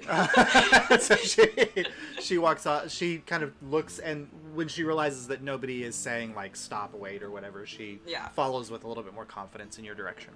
I just want to get out of earshot of everybody else for a second and be like, all right, don't bullshit me here. I know you gave that amulet to Thomas on purpose. Now, the reason that I'm coming to you about this before I'm going to the rest of them is I think you know how that's going to make you look. So I'm going to give you the benefit of the doubt here. And if you own up to this right now, and you tell me what happened, and you honestly didn't try to kill your fucking classmate right there, we can deal with this, but you gotta be honest with me right now. Or I'm just gonna run and get you, you know, thrown in jail or kicked out of school. I don't really know what school rules are. Maybe you'll get detention. I don't know. You killed your classmate. Detention. One day ISS. He got better. Okay, roll a persuasion with advantage. Can this be intimidation, please? Yeah, I mean you are threatening.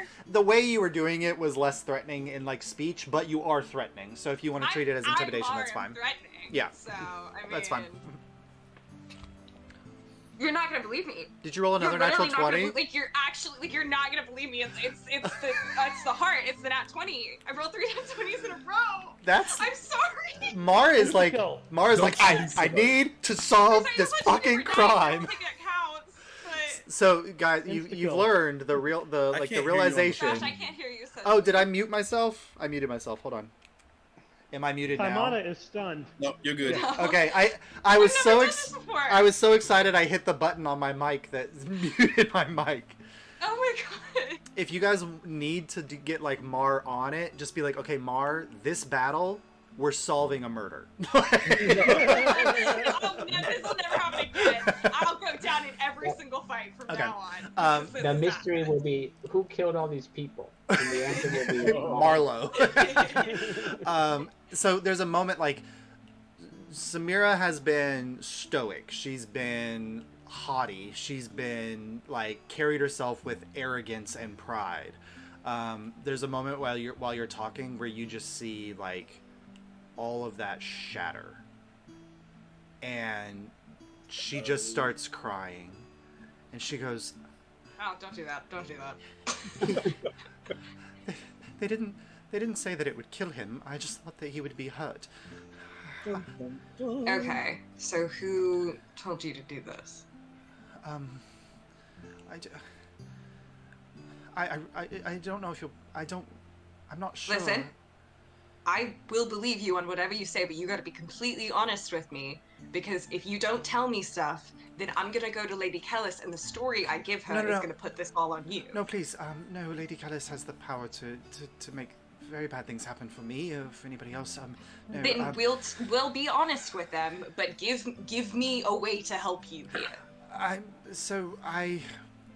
was talking to somebody, and they said that they had a friend that could help with my problem, and I just wanted a little bit of revenge because Thomas was, well, he was mine, and then that May started to kind of take him from me, and Drya was driving wedges between the two of us, and I just wanted somebody to suffer for that.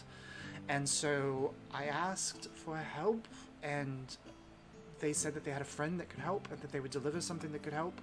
And the next day there was a package left at my door that contained a book that had a spell in it. It was the spell for the amulet, and then it had guidance for how to mess with the amulets, but it just said that it would hurt him. It didn't say that it would cause him to die. I didn't mean for him to be so hurt. I know. He's okay. Who did you talk to? She's one of the maids. Her name's Susie. Okay. You talked to Susie. Which, okay. Soros also talked to Susie today, but yeah. Okay. Yeah, she likes to listen. She likes to help us with our problems. Right. And Susie convinced you when you were in an emotionally vulnerable state that this was a good thing to do, and you were not using your correct judgment when you did this, but you never thought that it would go this far. No. And, right. So what we're gonna Listen to what she's saying as she provides you guidance for what you will say to Lady Kellis. Samira, smart enough individual, low Yeah. wisdom, but smart enough individual to kind of click one or two together with what you're saying. Yeah. She just So- kind of reaches out and like grabs you for a Prosecution second. is leading the witness. Objection. She's a kid. I mean, She kind of reaches out and grabs your hand, and it is like the first time you realize like she's like 17. Like, yeah. I mean, she's a drow, so she's clearly older than that, but in the sense of like, in her maturity, in her whatever, she's a 17-year-old. She's a kid, and this is the first time all that haughty nature has fallen away enough for you to really see it. And she kind of reaches out and grabs your hand, and she goes, "Thank you." Yeah. Okay. Bring it in. Come here. Okay. I'll hug. She hugs you, and she kind of like Law goes into the enforcement hug. can lie. Across the thing, I just Marlo, it's flip law. up my eye patch. But here's the thing: is I'm making dead That's eye from contact Rob, with by the you. way. As I'm just Mars like just- patting her on the back, just like stone faced. I'm like, all right. Yeah. And I'll just kind of put an arm on her shoulder and be like, "Do you still have the book?" Yes, and she reaches in, and she has like when she pulls her cloak aside, you see she has like a holster on her side where she has a couple books. And she pulls out one, and it's very small, tiny, probably Okay. 50, 60 pages, not long, leather bound, and she hands that over to you. And she says, and the letter is, the instructions that were included with it are in there, so there. Okay. Cool. Let's walk and talk over to Lady Kellis and Volmir. Okay. Okay, yes. And she kind of follows you back. Yeah, and I'm gonna get Samira to tell them what she just told me. Okay. So after she gets everybody's attention, like she very haltingly recalls the story and tells them the story of what happened. And Lady Kellis just kind of for a second, like you see her like wings like shake out in like a little bit of rage, and she kind of toughs up for a moment. She says, "And you think that you would graduate from the Adventuring College with my name on your back, do you, Samira?" And Samira just says, "Oh, Lady Kellis, it was... I wasn't thinking clearly. It was... I didn't know that this would happen." And Lady Kellis says, "I'll have to think about the punishment that might go along with this." I will lean in and whisper to Samira real quick. Listen, if she kicks you out, you got a job in Broadfield. And Samira kind of... She just kind of mouths "thank you" in your direction, and Lady Kellis just kind of backs away. Anybody would like to It is a roll? punishment. Yeah. Oh my Anybody god, would I like? just see Samira and Sora.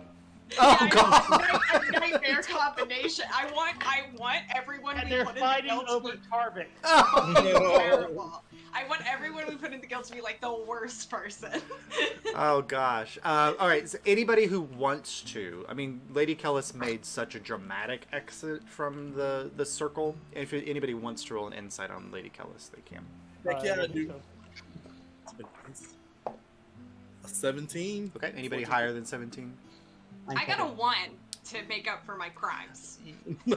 She looks I got constant. it. She looks I got a constipated. Mar. 13. 13. What'd you get, Kamana? I got an 11. 11. Okay, so Abel, you get this, as she's walking away, you get the sense that this anger, it's not the anger of a principal against a student. Like, Lady Kellis is pissed about something, and it's not like, oh, you broke the rules or whatever. What type? What is Samir? Is she a? She's a wizard who studied What's at her the rank? Violet Is she the Cloister. same She's rank a, as- no, Lady Kellis is Aarakocra. Uh-huh. Sabir is a drow. and Thomas is Aarakocra. No, Thomas is an Asamar. Asimar, sorry. Yeah. Okay. All right. So you're saying that while Lady Kellis seems upset, it's not. I have to deal with this as a principal. No, like, you get the sense that it's like a principal being mad at. Like, you were a student at a school in Nuevia. Like, you did things that made your people mad at you, and it's like a principal being mad at a student, even if a student does something terrible, like it's not going to be anger, it's disappointment. It's like that type of level. Like Lady Kellis is pissed at Samira personally. It's not like the disappointment of a principal, it's anger. Yeah.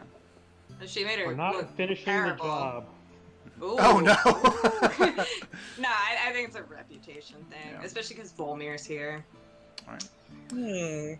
Yeah. Oh, can we make sure Volmir takes a look at the book? You hand that off the she book got? to Volmir? Yeah, because I feel like he's Yep. gonna have the best analysis on that. Volmir looks at it and he's comparing and he's looking over them for a second.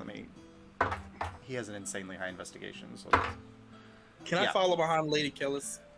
you just want to kind of I just want to ask her a quick question. Yeah, she walks like 10 or 15 feet away from the circle, and she kind of seems to be gathering herself. Volmir with a 28 in investigation. Yeah. He's looking at it, and Yeah. he says, I will say that the book was handwritten in the same, not the same as the instructions. The instructions were written by somebody else, who clearly did not understand what they were writing down. They misspell. He kind of is pointing, like, Mar, whether or not you understand all the things he's talking about, he's pointing at it. He's saying, like, here, they were clearly taking dictation. Here, and he says a word he says, like, this arcane word here, and he says it, it's actually spelled this way, but they wrote it phonetically. So the person who wrote the instructions is not the one who wrote the book. They're just simply a messenger. Does it, I mean, maybe this is a bit too insightful for you to answer, but does it seem like the instructions were messed up on purpose? Like, is that what changed the spell to be more malicious than Samira was led to believe, or what? No, this, like, if you were to read this letter out loud, it would be correct. Okay. The problem is in the spelling. So, for instance, if I told you to spell, favorite, if you were from the southern portion of Alyria, you might spell favorite with an OU. But if you were from Nuevia, yes, the correct way, obviously. If you were from Nuevia, you would only spell it with an O. But if I just say favorite, you don't know how I spelled it. If that makes any sense. Right. So, what we can tell is maybe the instruction user is not at the same magic level of someone who wrote the book. I would say that the person who wrote the letter is not a magic user at all. Okay. That's good to know. Yes. It's very fine vellum, though. The letter was written on very expensive vellum. Huh. Do you mind if I keep the letter? So maybe we can go back down the paper or something like that. He says, do you mind if I keep the book? I would prefer No. I that believe you can figure that out more than anyone. And he kind of looks around at the group and he says, if there's anybody who objects, this book teaches you how to kill people using the tool that I made.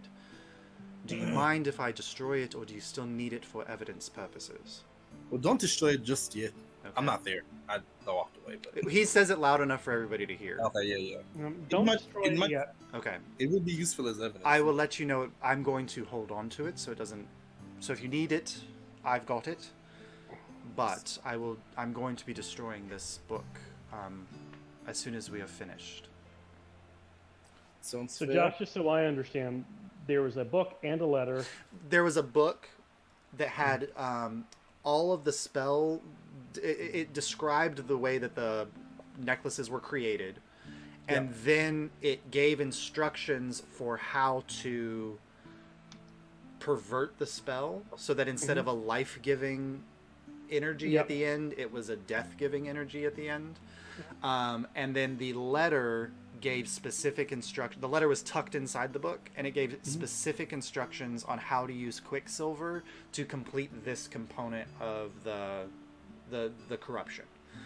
But And there are two different handwritings. the book was written in one handwriting, the letters in a very fancy but different handwriting from somebody who clearly doesn't understand magic. Okay.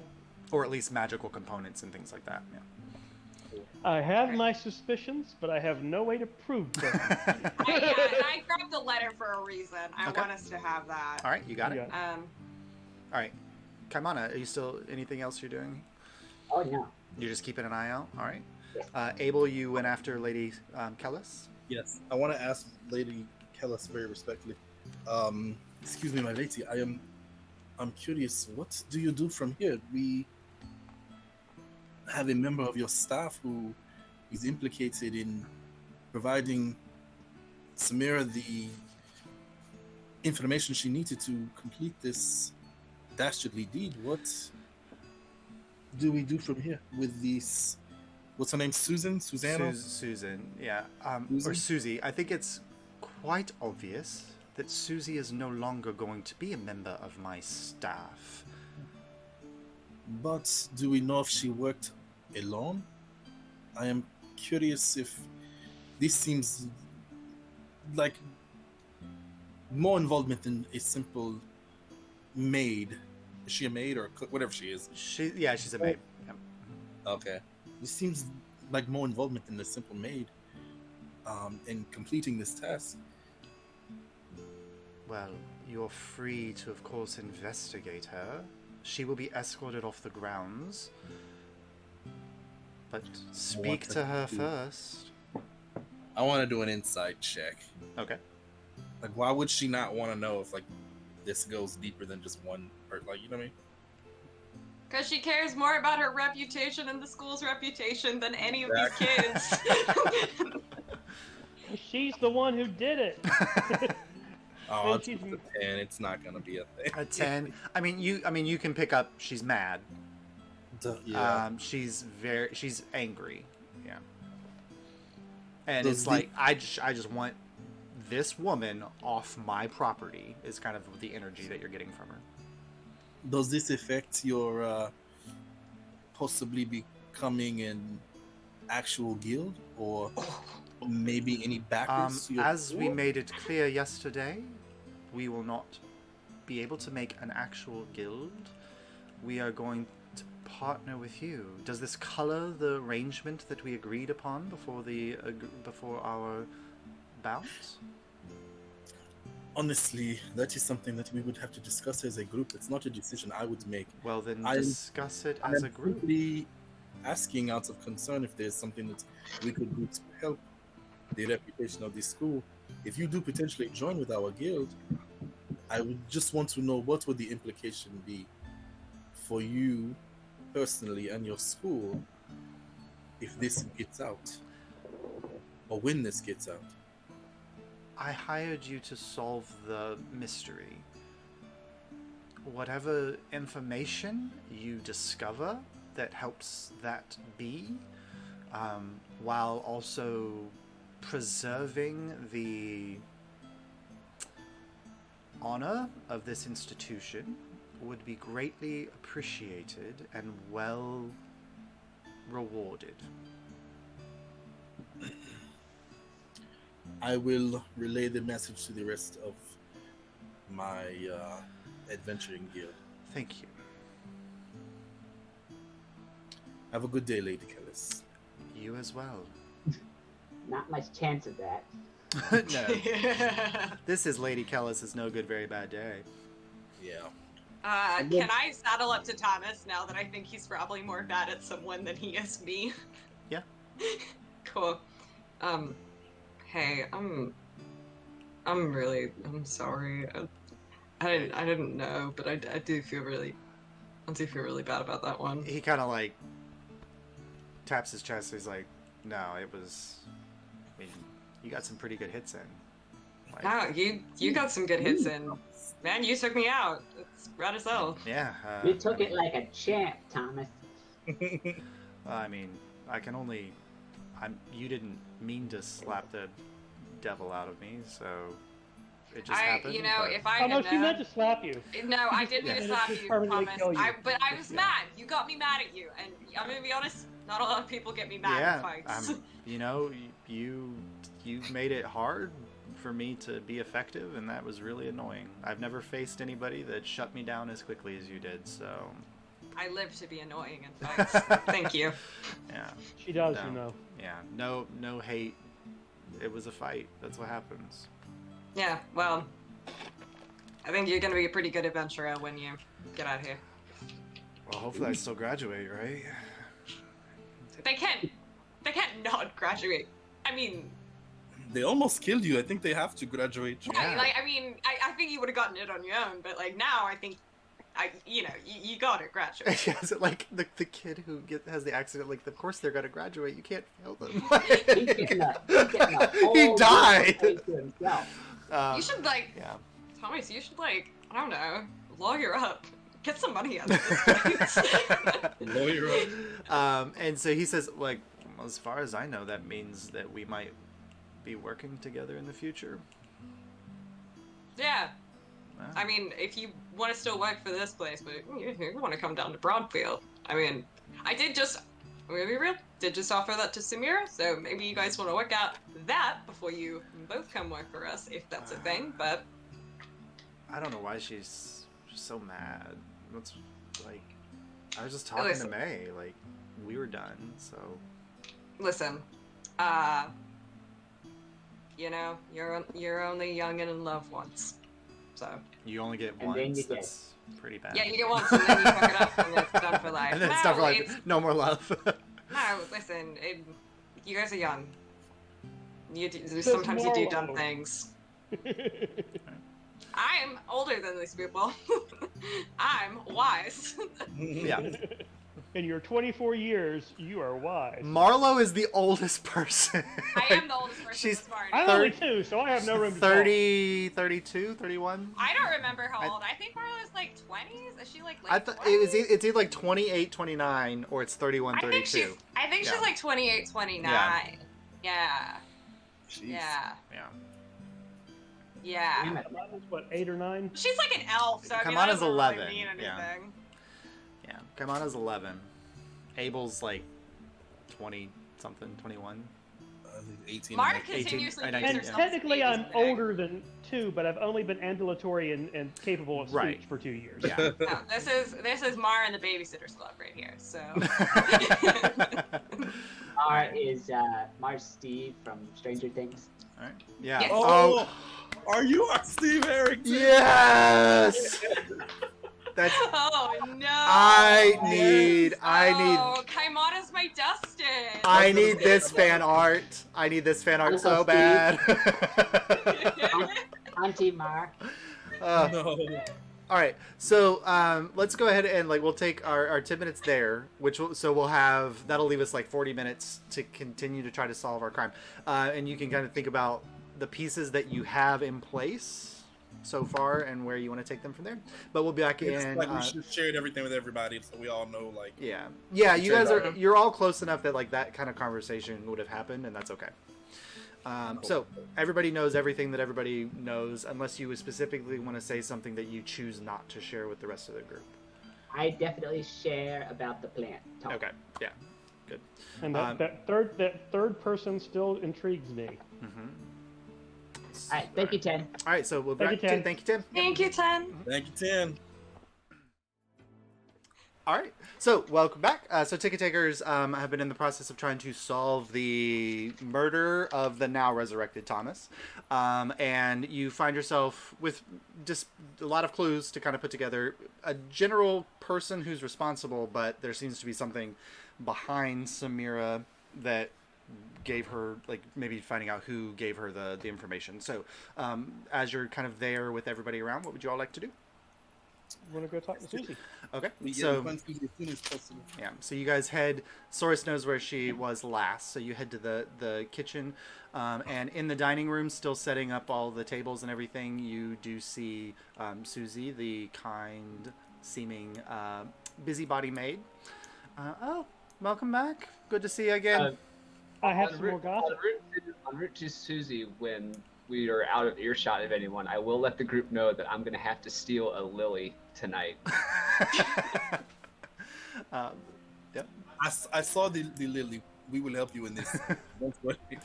Do we have to do it at night? Can we just not walk out with it and say, obviously you can't take care of this plant and you don't get it anymore? We shame him as we rob him. Sure. Alright, Would he he feels even- like he doesn't care about it. Would he even notice it was missing? Exactly. Probably not. We The talk spider about plant. this on the way Spider to- plant's tough. Spider plant. All right. So you're there, and Susie's like, "Oh, welcome back. It's good to see you again. What can I do for you?" I'll pull out the letter and just shove it in her face. Hey, does this mean anything to you? I want to position myself to cut off any possible exit for Susie. Okay. Yeah. So she kind of looks at it, and she's like, "I." Do tell. Well,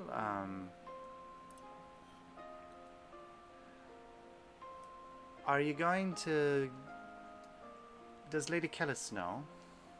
No. Roll a deception check. I should have said this. No, I was gonna say yes.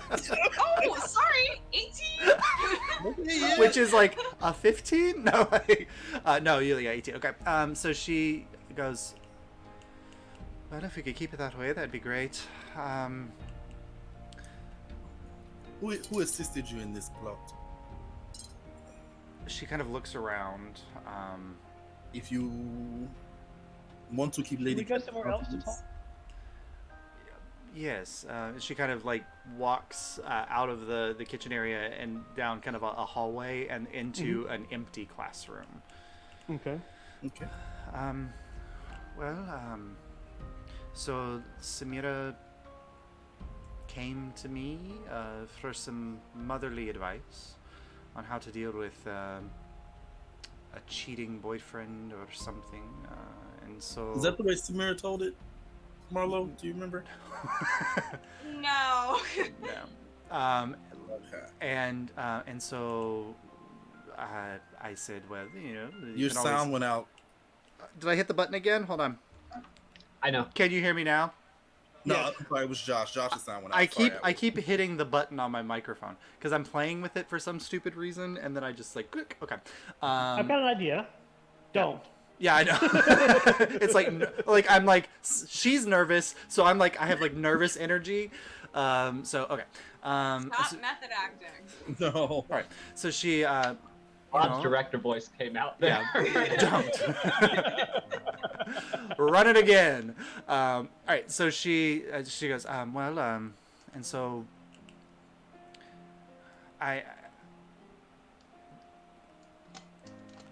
it was a way to kind of kill two birds with one stone. Vox Populi remembers. God damn it. Sorry, the Vox plot Populi. thing. Oh remembers. boy. Who dictated this to you? No, I didn't write the letter. Toby wrote the letter. As I thought. Toby was the assistant guy. Yep. Mhm. Why would Toby want to... How would you know to go to Toby for help with this?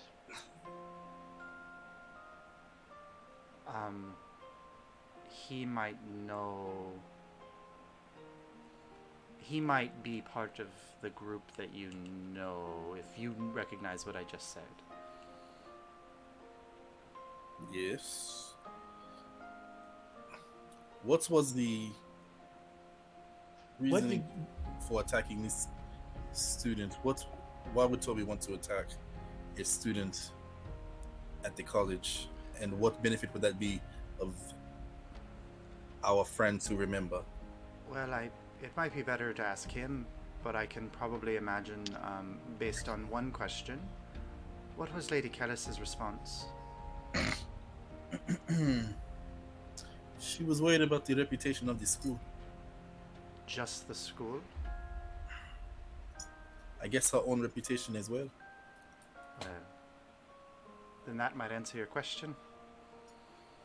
Hightower's politics is quite competitive.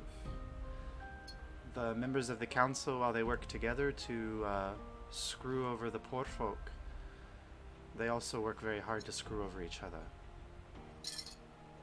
You know, if you just want to make a quick run for it. We can always just say, "Oh, we went looking for her. She got tipped off. That's crazy." So Lady Geddes does know then. Yeah, Yeah. get out of here. Whether she knows or not, Vox Populi was perfectly fine with the students being murdered. I will Is say it when back at Lady Kellis? when I delivered the letter, I didn't know that that would be the outcome. And Toby would have known. You would need to talk to him about that. Right then, off we go. Okay, and so she kind of like, like you see her walking away from the dining area, maybe getting the impression that she's making her exit.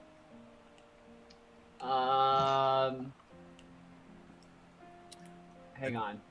It doesn't sit well with me that Vox Populi would go to such extreme measures and put an innocent child at risk. As Well, she it- departs, I will cast Pass Without a Trace on her. Okay, so that'll That's- that'll cover her for like 60 feet or so, which is that's fine. Oh, yeah, never mind. I thought that it would only because maybe it Yeah, I radiates think it's around not you. Never mind, Yeah, never mind. there's another she's all thing. Yeah, there's another spell that, like that trickster clerics have that it can travel with them. But yeah. All right. Yeah, I just tell the I just don't. This does not sit well with me. That this is their plot to get back at the Well, rich aristocrats. I don't think We don't have all the parts to the the puzzle paper. yet. I will say the That is letter fair. coming from Vox Pop, the letter coming from Toby would make sense. This is like access to rich people paper. Just Vox Populi. I don't think they have rich people paper. Also, real quick, can I take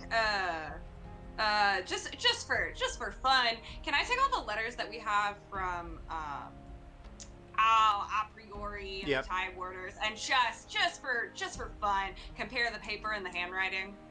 The handwriting on the letter. Yeah, and the paper to see if anybody's got They- nice paper. Go ahead and roll an investigation check. Can I say before she left? Can I have done an insight check on her? Yeah, go ahead. No, Josh, no, I don't. So not a nat 20 is what you're saying. Well- No. I would say it's very easy to tell that the handwriting of the letter and the handwriting of like the Tide Warder letter, nor the letter from the High Dragon, the king, the figure, neither of those match the letter that she says was written by Toby. I didn't think so. I just wanted to see for fun. Okay, I wrote an 14 On insight, insight. I just want to see like how truthful she was being about the whole orders from Toby, and Samira came seeking me out. you got the sense like in the part where she was talking about the like the drama, that she might have been trumping up the drama part a little bit. But when it came to talking about like Toby, like that seemed to be the truth as she knows it. Okay. Let's go talk to Tobias. Okay. So you could ask around. It's not hard to find How him. close are we to Draven's classroom? So you ask around for where like Toby was, and Toby is apparently in. He has like an outer office outside of Lady Kellis's office, and that's where he probably is. You will walk by Draven's classroom on the way there. Oh, then we should make a slight detour. Okay. So you get to Draven's classroom. Is Draven in the classroom? He's not. Is the door to his office locked? You can go check. It is locked. Anybody know how to open locked doors? I do, but the last time I did, it literally blew up in my face. I We don't want to blow up the door. thing. I will. Yeah, I am going to. Yeah, I'll do this again. Well, no, 'cause I don't know if there. I'll look at the keyhole. Does it look like there's a latch on the other side? Roll an investigation check.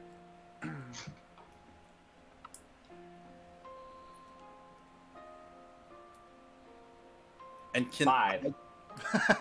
Difficult to tell. Like, it's a smaller keyhole, so like when you're looking through it, it's kind of hard to tell what's on the other side. Can I cast Detect Magic? I would assume maybe he would, with this murder mystery going on, maybe he would like put some protection spells in place now. Yep. So you cast Detect, and there's no magic on the lock, but as you're scanning, you see there's a line of magic at the bottom of the door. Oh, do I know what type of magic it is? I think it's Abjuration. I don't know. Break that down. Like, I don't know what you're talking about. Protection. Protection. Okay. I will double check the School of Magic, but I'm pretty sure it's Abjuration. Okay. It's a trap. See, It's told you. not. There's no. It's not a threatening magic. It's a. Like not an offensive. Okay. It's just something to prevent. Yes, it's Abjuration. Yep. Okay. I will try to pick the lock. I'll bring out like a little cylindrical bug shaped. Little... I will say, I don't know what's on your spell list. Hold on. I have. No, you would have this on your spell list, I think. You recognize it because, like, the Detect Magic, the line, you see that, like, there's a, as you're looking closer with the Detect Magic, there's a silver thread that's running along the bottom of the door. The alarm spell. Yeah, you'd see, alarm. So So he would. as long as we don't, will it trigger when the door opens or if you step on the line? Abel would It would- know. Yeah. More than likely, as soon as the door opens, it will. No, you know that when you cross the line, what it does is it sends an alarm to whoever set the spell. Or We it still have the boxes. makes an alarm. Yeah. Do we still have the boxes? That helps. If you guys still had them, yeah. I believe we do. Yes. Then we're merely returning this. Yeah. The door was unlocked. That we'll have you say that. All right. So who's tried to pick the lock? I will pick the lock. Okay. I will pull out my little. Roll a dexterity. Add your proficiency. Okay, hold on. Dexterity. Add your proficiency. Hold on. Wait a minute. You just said a lot of stuff. Roll dexterity. Add your proficiency. That's 6 words, Josh. It's a haiku. I like the fact that in the middle of the murder investigation, Tonight's gonna be we the have night. to stop to kidnap a plant. Yes, of course. Naturally. This is the real heist. I mean, I was just gonna B shape into like a squirrel or something and crawl through the skylight, but This is way more blatant. Sure. I got a 15. Okay. Yep. The door clicks and the lock is open. It's not a very complicated Wait. lock. Does that, if I mage hand, will that be It's crossing spell? No, but it like the line is like under the, like it's at the door. So like even you like picking the lock, you haven't crossed the line yet. Yeah, that's Does the like door if I mage open? hand into the room. No, the door opening won't. You have to cross the line to set off the spell. Right. So what Ronnie's asking is, we open the door. Oh yeah, no. Mage hand inside the room. I don't think Mage grabs Hand the will. plant, flies the plant out, and we're crossing out of the room. No, it's a tiny or larger creature, so Mage Hand would not be considered a creature. So yeah. So you can get the plant, and we can shut the door and leave the alarm alone. I will do that. I will mage hand the plant from Okay. across the room and bring it out of the door and hand it to Kaimana. All right, simple enough. So you guys watch as the plant invisibly lifts into the air and starts kind of Mage Hand's floating not in your direction. Your Mage Hand's not. Oh, right, because you don't have the That's legend. only like You're not arcane legend. trick, It's right? not legerdemain, yeah. So you see the spectral hand fly across and grab the plant and gingerly lift it up and slowly bring it floating over, in across the door threshold and into Kaimana's hands. And we continue on to Toby's. All right. The newest you- member of the. Do you close the door back? And... Yes. Okay. yeah, no. I wasn't going to try and lock it. I was Yeah, just no. going to shut it. Let something genius to trip the alarm, and No. we're really fine. Leave it open. All right, you leave the door open. Okay, cool. Leave it open, leave it All open. right, so you walk out, and then you continue on to Lady Kellis's. Draven, like an hour later, is like, the fuck is this shit? So you get it to He the doesn't miss like. that plan. He won't notice. No, his door's open. That's the thing that bothers him the most. You get to the antechamber outside of Lady Kellis's office, and sitting behind a small little desk, you see the bald-headed, Abraham Lincoln bearded Toby. Wait a minute. He's gonna like ransack the place tomorrow and be like, "What did they take?" Yeah, that's the real prank we pulled on him. Yeah, he spends the Classes are canceled. Waste 12 hours. Yeah. Oh, there's like a top to bottom search of all the dorms for like his property. It turns up like 24 things that have been stolen in like the last 2 years. I will walk over to Toby's desk and just kind of slide the note at him. Be like, "Do you wanna? Can we chat about this? He- Talk." He kind of looks at it and then looks up at you, and he says, "I'm not quite sure why you would want to talk to me about this." Toby, someone ratted you out. Oh, and we believe the words of everybody who rats everybody out. Is that Toby, right? Toby. I had the peace lily to Abel. Okay. I'm gonna say, okay, good cop had turn. I back up. I'm gonna hop up onto the desk and just start like kicking shit off of it. What?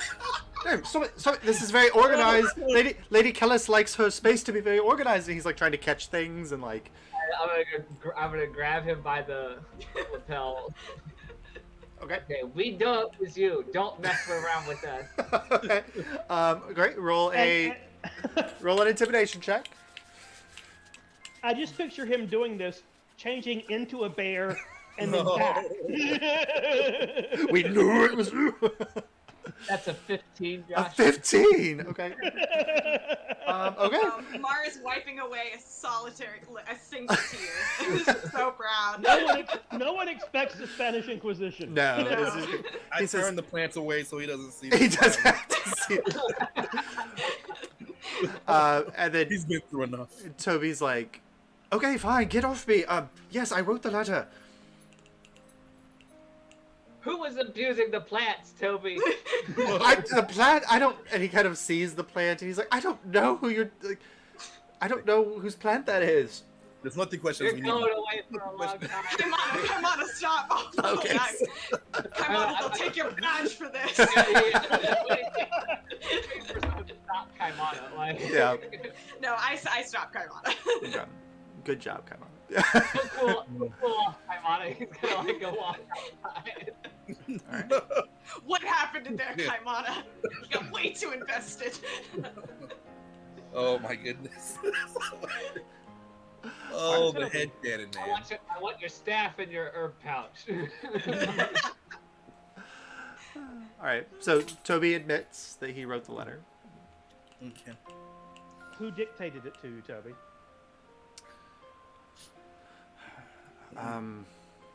I do not know his name. I know that he works for somebody high up in the council, who wanted to see Lady Kellis take a fall. And Vox Populi would not hate that to happen. So I followed those orders. Cool. Did you know a kid was gonna die? Yes, but I also knew that Lady Kellis had access to any amount of funds to revive or resuscitate that person. Really casual way of saying you were cool with letting a kid die, though. I'm not sure if you know what the fucks in Hightower are doing to the Boreal Quarter. I'm sorry that one privileged prick had to temporarily die.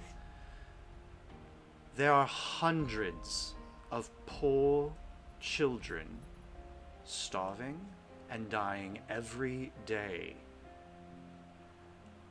And those of the Aeolian Ward could give two shits about it. You don't trade lives. There's other ways to get these things done. I'm There was, if there was such a guarantee that Lady Kellis could have healed him, then why is it so scandalous that a child died in her adventuring school? Well, if you haven't noticed that most of the people here are quite wealthy, and they come from wealthy families, I imagine Thomas will go back to his home and tell his family what happened here, and the news will spread far and wide that Lady Kellis is unable to protect the people within her college, that she's unable to protect people from outside influences that seek to damage her reputation. It shows a sign of weakness.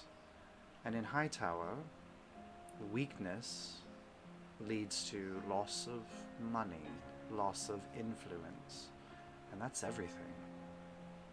Will Vox Populi claim responsibility for this? We don't exist.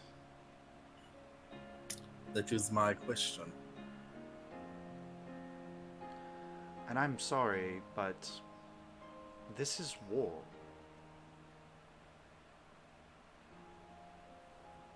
Listen, I hate rich people too. Like, I get it. Doesn't make it right. This is fucked I have up. something to show y'all. Okay. Is now the time to do it in front of our friend? No, I have to take you someplace. Okay. So It we will would make need. sense then. I say we leave it, assuming that Susie gets away. We leave it at that. I can tell you that my contact was setting up a second meeting with me. So if you wanted to investigate the larger threads, I can give you that information. But I have this I don't think place we need here to watch Lady Kellis. And anything that I can don't- do to undermine her is my prerogative. I don't think we need to get involved in Hightower upper level machinations. We've got enough on our plate right now. It would be dangerous, for sure. We are the To be adventurers. clear, we do see a necessity for change. Yeah. So we are not enemies of Vox Populi by any means. It's just this is a tactic that I can't speak for the rest of my friends, but I personally don't agree with. Well, But I agree with the mission. I don't think that murdering children is the way to accomplish your goals. Well, I will say that there are probably members of Vox Populi who would also disagree with my actions. But I made the choice that I made. And he reaches under the desk and, like, you hear him, like, hit something, and, like, sounds like a wooden panel maybe kind of falling off the desk, and you can tell he probably has, like, a hidden compartment there. And he reaches in and pulls out, and he sets up on the table a small little pouch. What is this? And you can look inside. Does it have detect magic up? Yep. No. That only lasts for 10 minutes? Yeah. Yeah, no, it wouldn't be up anymore. Okay. It's not magical. There's nothing. I'll open it. I know who you are. I knew who you were when I met you at the Absent Rapier. Your reputation has preceded you. Otherwise, I would never have revealed who I was to you. I believe you will recognize the contents of this pouch. When you open it and you pull out, you see a wormwood piece, chess piece, Another one of these damn puzzle pieces. and it's another tower piece, like the one you found at Lady Haverly's. Ruh-roh. Where did you get this? It was the whoever my contact is, whoever they work for. This is their symbol. Source, you still want to stay out of Hightower politics now? Or... Oh, I want to stay out of Hightower politics. I do want to follow this thread. Looks like the opera. I think it's going to be very political. Have infiltrated Vox Populi. Yes. I believe your friend can probably put you in the contacts of people who might have more information about this. And he kind of looks in your direction, Source, and nods. Yep. Source, if you can shed some light on this, then that's a lead we should follow. All right, give us the contact info, and we'll proceed from there. Find Vox Populi. Find Phileas Volt Switch. You know, that's your guy. Yep. Okay. He will make the right introductions. Thank you. Phileas made my guns. And he is in the Boreal Quarter?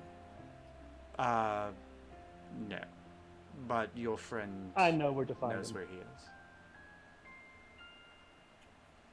We should go get Kaimana now. If he's calmed down enough. He's still raging, like. He comes in And I look at Toby. It's like, you were truly lucky you did not make him angry. I can imagine. I've heard, as I said, your reputations have preceded you. You may find... We received a letter from an operative in Broadfield. Jane? Yes, Yes. Jane. And what does it, and what does it say? It says you are trustworthy. She recommended you for membership. But of course she doesn't have that kind of authority, but... It may also be better if there's a little distance right now. Not a bad idea. Allies, perhaps. Well, I believe if you are truly fighting to make Alyria a better place, then we will be allies.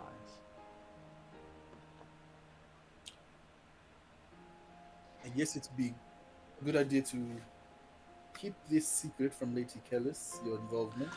Well, I would prefer that. Otherwise, my position here and the information that I can provide would be greatly diminished. And you see for a moment, he just kind of... he goes, and you see, like, his entire visage changes. Toby becomes a woman. Long hair, kind of green eyes, fair skin. She goes, I mean, I can change my appearance, but she knows me as Toby, and I'd like to keep it that way. Agreed. And then she flips back to Toby. I assume we will, at some point, be in touch again. If I never... I mean, yes, if you would like to speak with me again, I will hopefully be here working this job. I will say that as much as it pains me, I believe Lady Kellis to be as honorable as she could be in her current situation. I think there are much more nefarious members of the ruling council.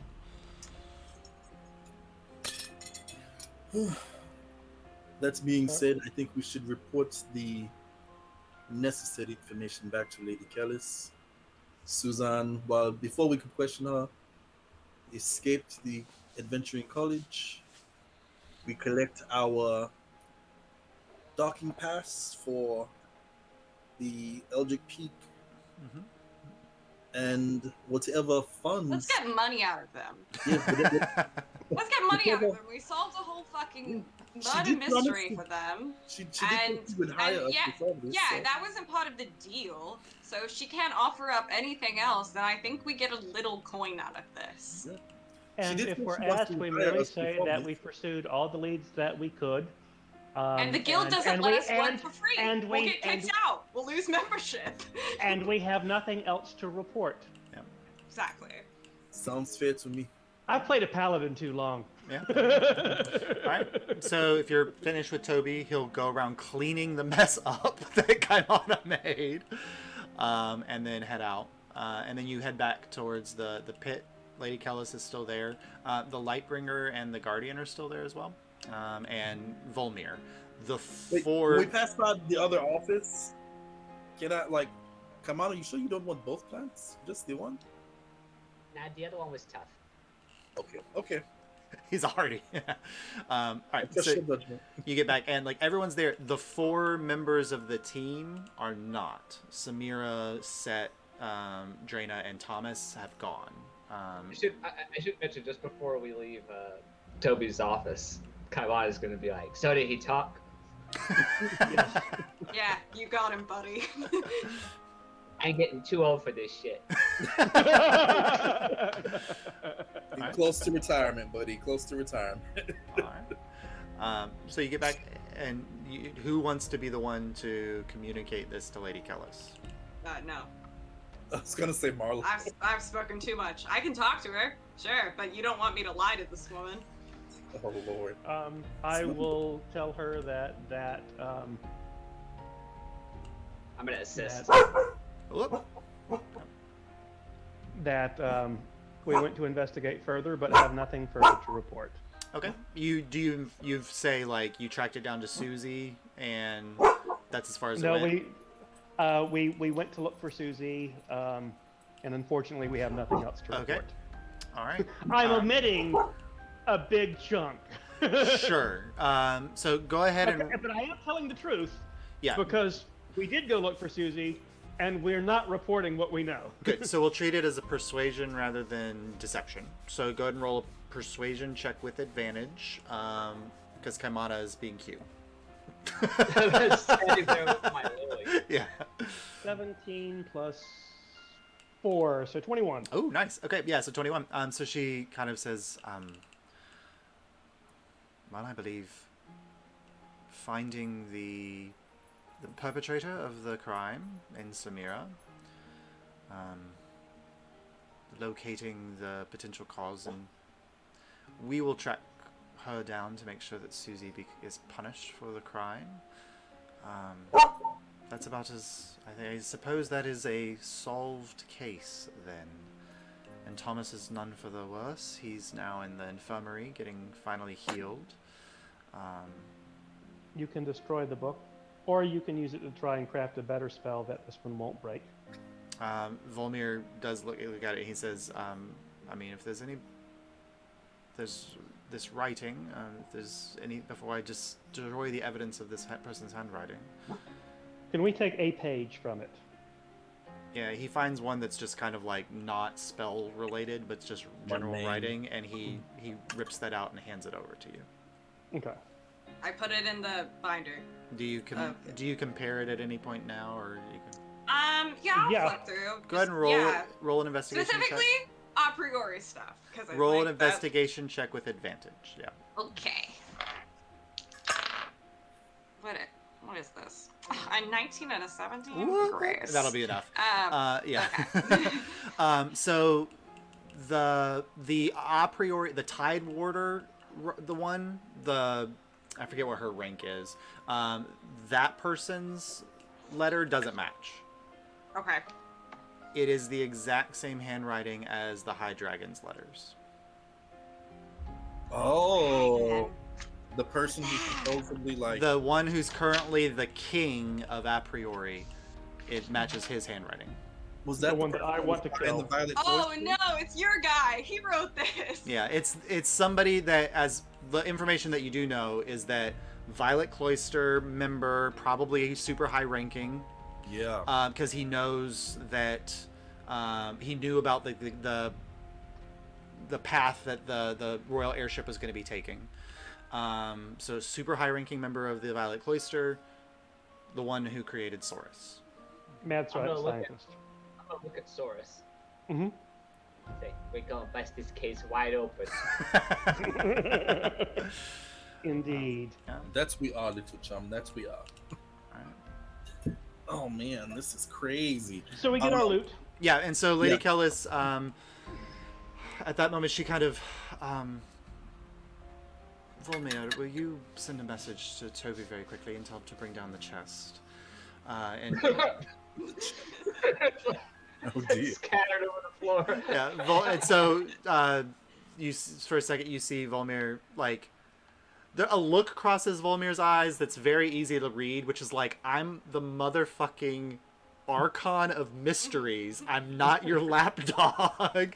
But then he closes his eyes and they flash blue for a second, and you hear him say, Tobias, Lady Callis is ready for you to bring the loot, as they say. And moments later, Tobias comes. He's bearing a chest. Hands it over to Marlowe.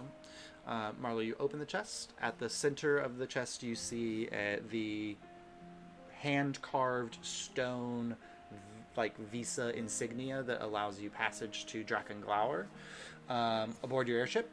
And there is it is nestled in lots of coin. Great. We got our Counting parking I'm pass. counting it in front of her. Yeah. 1, 2, Don't be gauche, Marlo. No. Like, No, I don't trust rich people. Um, If she's yeah. skipping us, I'm gonna know. yeah. Well, she never I'll said laugh what out she loud, was but not paying, like so to her in particular. Oh, I'll know if How she's much is skipping this? us.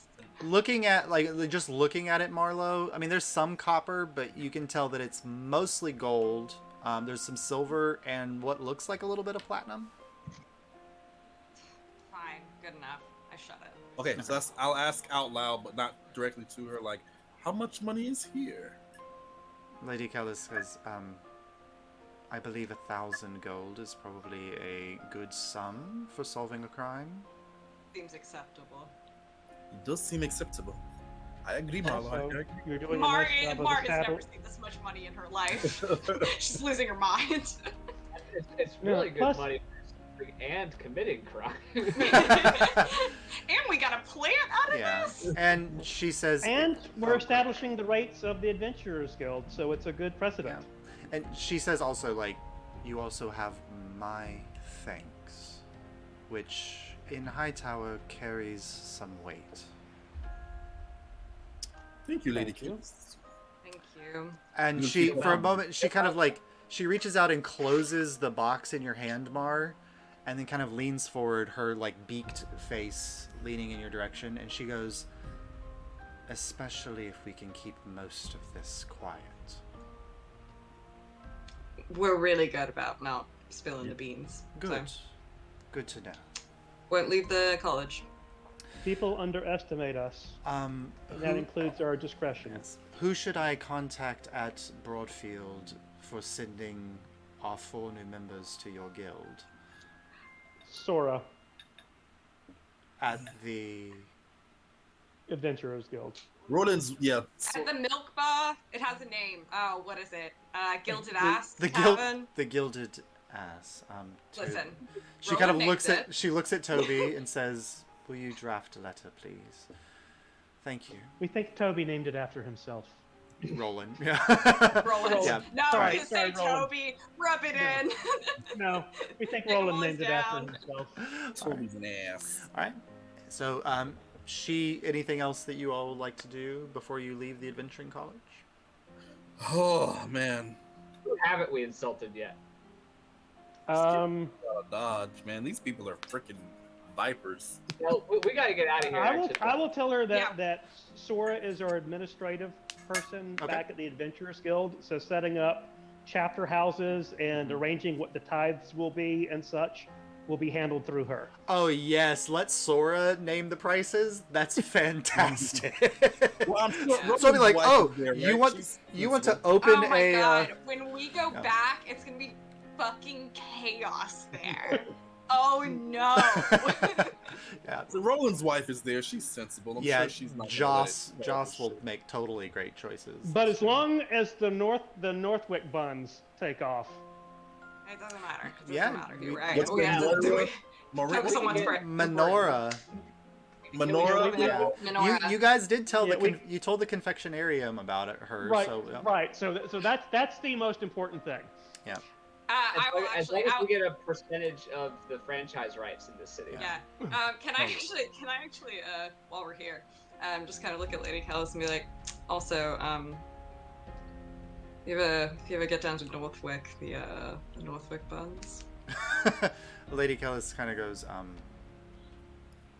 I don't tend to leave Hightower, but... No, but if you, they're gonna do catering eventually. You can have them brought in. Then I shall... Of course. Confectionarium was very interested in the recipe. Oh, I love the confectionarium. Then I will... Well, and think about I'll keep how an eye it is, out. you know, you get goods outside of the city from a town no one's ever been to.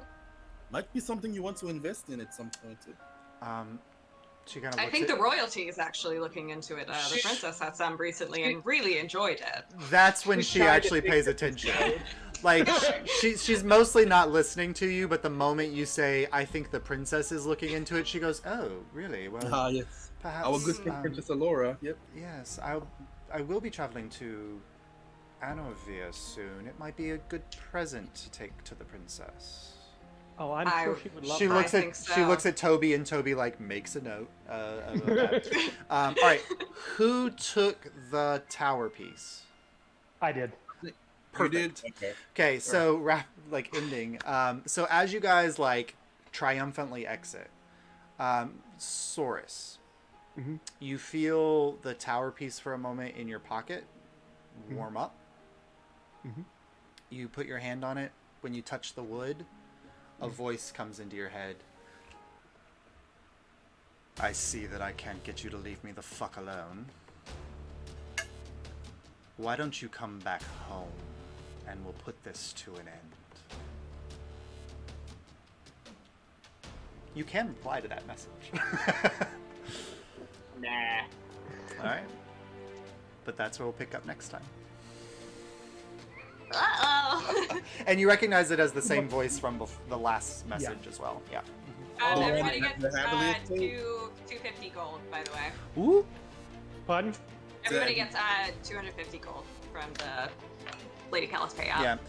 Roll it And in the dough. yeah, and let me know like because brief hiatus time or whatever, let me know if there's anything in particular. Because while you're in Hightower, like Penelope did say that she would take personal requests for magical items or things like that. Not a guarantee that she might have it, but I'll put it on a table to roll for potential. So if there's something that's like uncommon or maybe you probably don't have enough to do rare unless you want to pull your money, but uncommon or common magic items that you're really interested in getting your hands on, let me know and I'll add it to Penelope's like table of potential. Ring of Protection +1.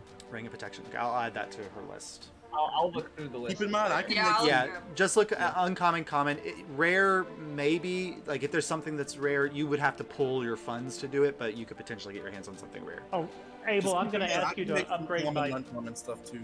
Huh? I'm going to ask you to upgrade my bracers of the dancer if you can. Cool. I was just saying, keep in mind, I can make some common and uncommon stuff too. Yeah, so like Rubbing it, but- anything that if you don't send it to me directly, put it in the group chat, and that way Abel can check his Mine just aren't list. permanent. Like, they're gonna, if I make too many things, they're gonna go away after a while. But if it's something that like I can make and you don't want to spend money on it, I can just like. Well, I mean, ideally that's everything, but Well, yeah, but like to just keep it. I can only make like a certain amount of them, and then Well, we need a suit of armor for the plant. obviously. Yeah, I mean, I'm I'm thinking, almost like, I'm sitting on the like the bow of the ship, like Our first piece of decor for the new home. yeah. I'm 1000% certain Abel could build like a little like device to carry that plant around for you. Like Like Grogu. Like baby, Yeah. not baby. What's his name? Baby Guru's little hovering. This is what Tinser's floating disc was designed for. Exactly. Why don't I have that spell? As I don't think you get it until next level, but you do. I don't think I get it at all. As Oh, no. All right, but And at some point, I'm also going to want to shop and buy hammocks for us for the nice. ship. Yeah, That that's way we can sleep in that's the ship. easy enough. Like, I There'll assume be a that you're. chandlery at the airdrome, I'm sure. I assume your next location, unless you guys want to go to Feldspar, I assume your next location is to check in with Saurus's home before you guys leave. Yeah. I think So, so. like, there's plenty of places where you can do that kind of shopping in the Sylph Bazaar. So, Saurus, just mark off, like, how many you want to get 4? Or do you want to get more than Oh, 4? Get like 8 in case we have 8. passengers. Okay, yeah. Mark Yeah, off for like company. mark off like 3 gold for 8 hammocks. There's like a little Kaimana one. Oh. One for the plant. Easy enough. And if there's anything else like that where it's like quick shopping stuff, like I need to pick up pythons or rope or whatever, you can send that to me and I'll just send you the information to cut off. But I assume next time we pick up, we'll be heading to Saurus's home. Yeah. Yep. All right. Sweet. Well, I'll see y'all next time.